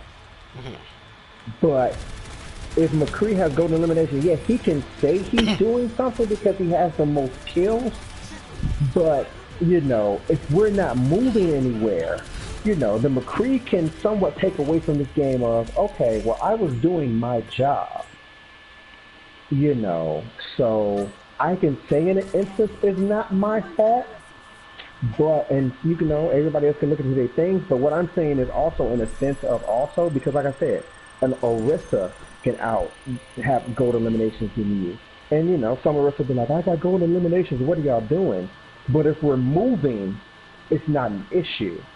But if we're not achieving that win condition, then it is an issue. Because that means Orisa's having to do most of the things, and we're not killing the specific targets that we need to in order to help us push and move. And Orisa's also not moving as well. So that's when it comes to that. Yeah, that's why I say like each role has a certain thing to do. Like for instance, like as I said, like I would say that for instance, that's why I say the tank should be able to help move or at least be the ones to move the payload, and then the DPS go in for the kill or the damage, and then the healers try to stay in between both of them to try to maintain healing. That's why I say the roles are a major point, and that's why like things like golds and like silvers and doing so. Like if you're doing like silver with a DPS, then there's no problem with that. If you're doing at least some type of DPS and getting some type of kills with it, then that's perfectly fine. It's just that if you're a DPS and for instance and you're doing the kills and doing all that stuff, but then you're getting gold for like healing based on what the kit is, but the other ones are not doing, the healers are not doing it. That's why I say it needs to be balanced out with what is the roles are needed to be providing. It's in the same way of like what you're saying. It's true. Exactly what you're saying. 100% is true.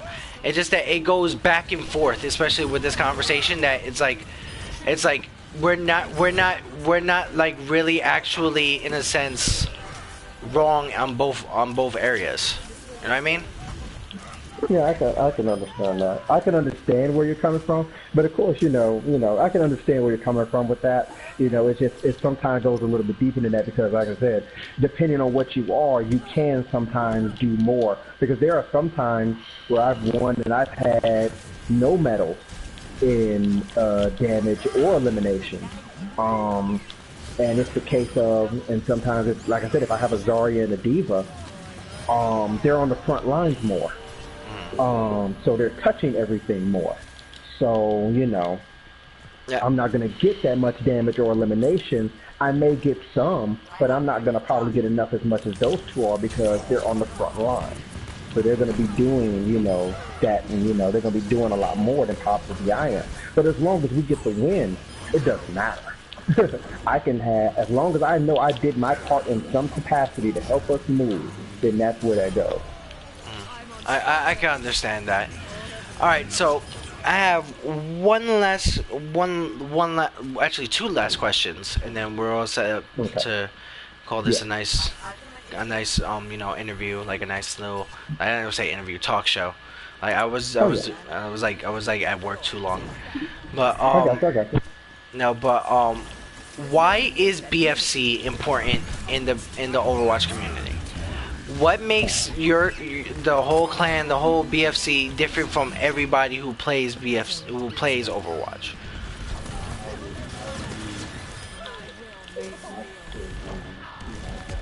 Give me 1 second. Give me 1 second, Nicholas. Give me 1 second. I gotta handle some outside things. Give me 1 second. Okay, no problem. Take your time. We're gonna go take this stuff back. Die, you.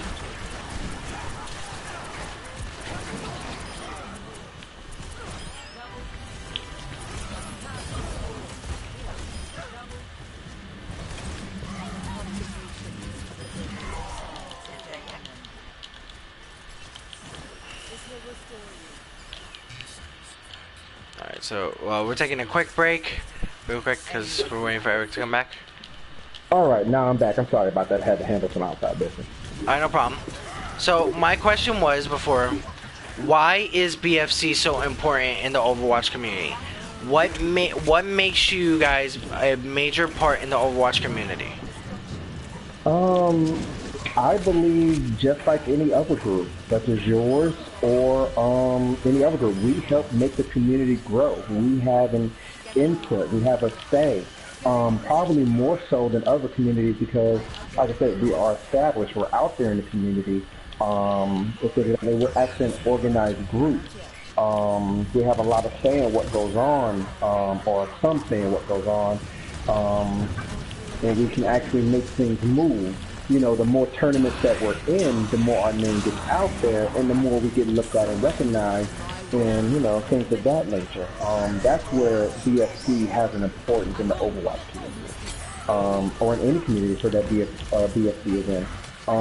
The more that we put ourselves out there and the more that we go forward and how we grow and how we move as a team and as a unit, the more influence that we'll have in Overwatch overall. So that is our importance. That is what we bring to the table when it comes to BFC and Overwatch. Okay, now what are the plans? Are you guys planning on anything special? Anything of like trying to be in more tournaments?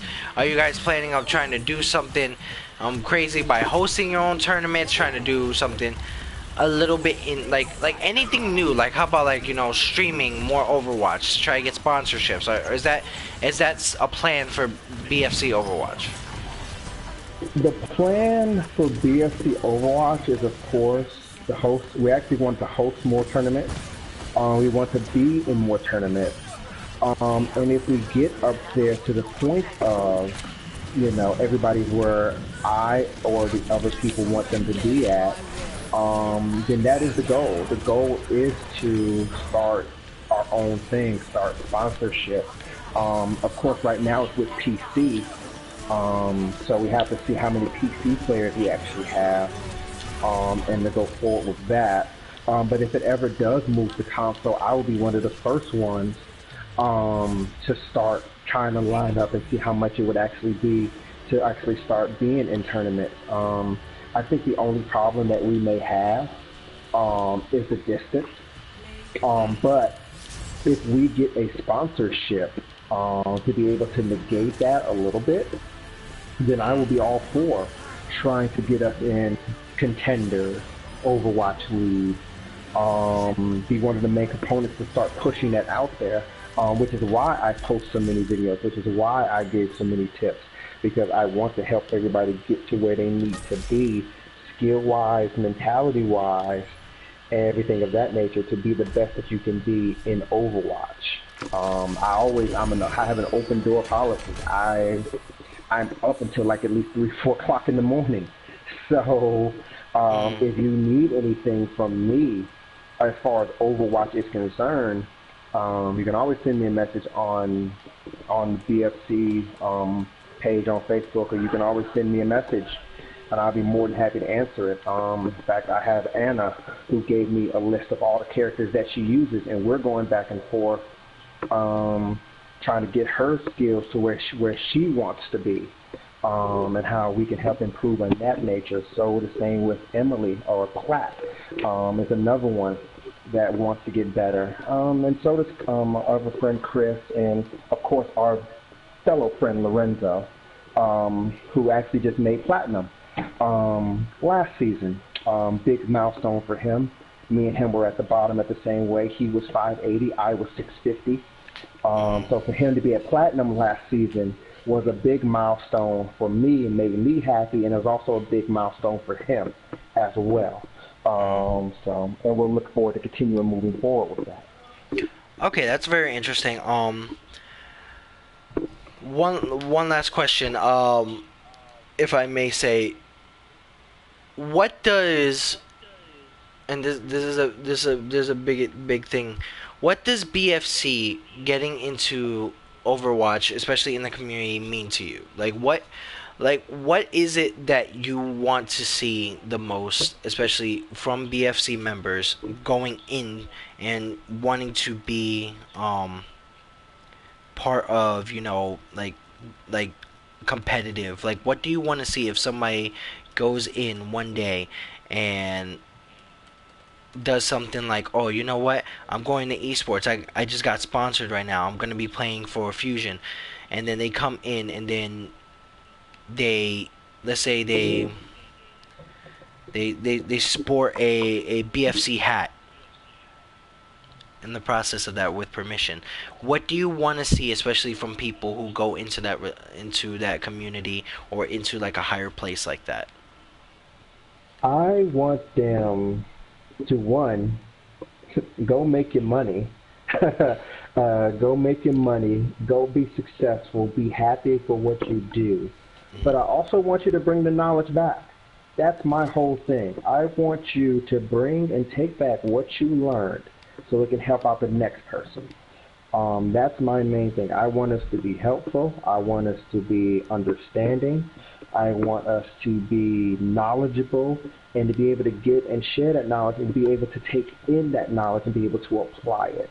That whenever you get to a next echelon of where you want to be, like you said, if somebody comes from Grandmasters and they make it to the Philadelphia Fusion or the Los Angeles Gladiators, which is my favorite team, or they get to Overwatch Contenders, Overwatch League, and things of that nature, I want them to take whatever they learned from there and to bring it down to us so that way we can know what to do with the next step. If you're an Overwatch League, I want you to know how much does it take to build an Overwatch League team. Who do you have to know to get sponsorships and things of that nature? Help us build or give us the avenue, the pathway to lead us to where you are right now. That is what I want you to have, the knowledge and to give back, whether it's the knowledge or whatever the case may be. Take what you've learned and give back. Okay, all right.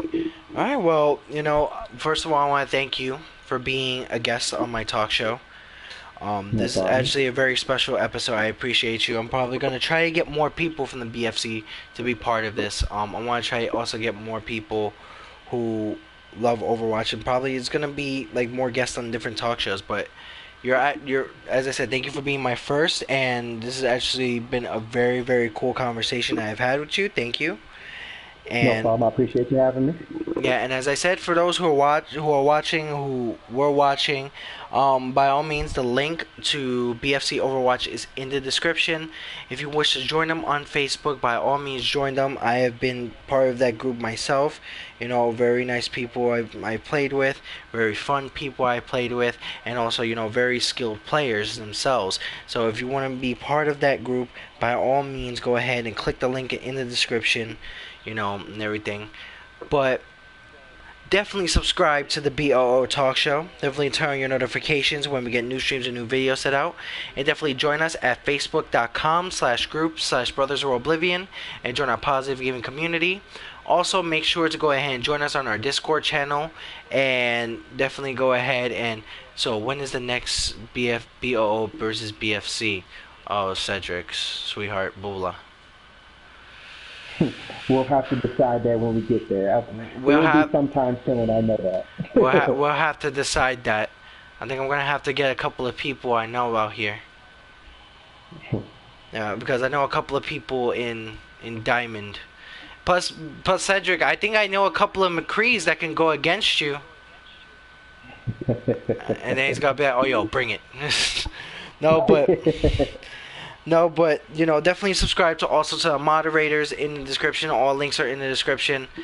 But this is your boy CrazyMaze98, aka Nicholas Morales, founder of the Brothers of Oblivion gaming community, with my special guest Eric D. Jones. And as I said, if you walk with us, we'll help you walk through the gates of Oblivion. And shouts out to the Burning Fist clan and Cedric for now trying to start up shit. Thank you, Cedric. Well, no, that's my boy Cedric. I love you, Cedric. But thank you for watching this interview, technically, talk show. I keep on saying that. I'm still stuck at work. But, I know the feeling. Yeah, but thank you for watching this talk show, and we're going to have more coming in the future. Yeah, I'll take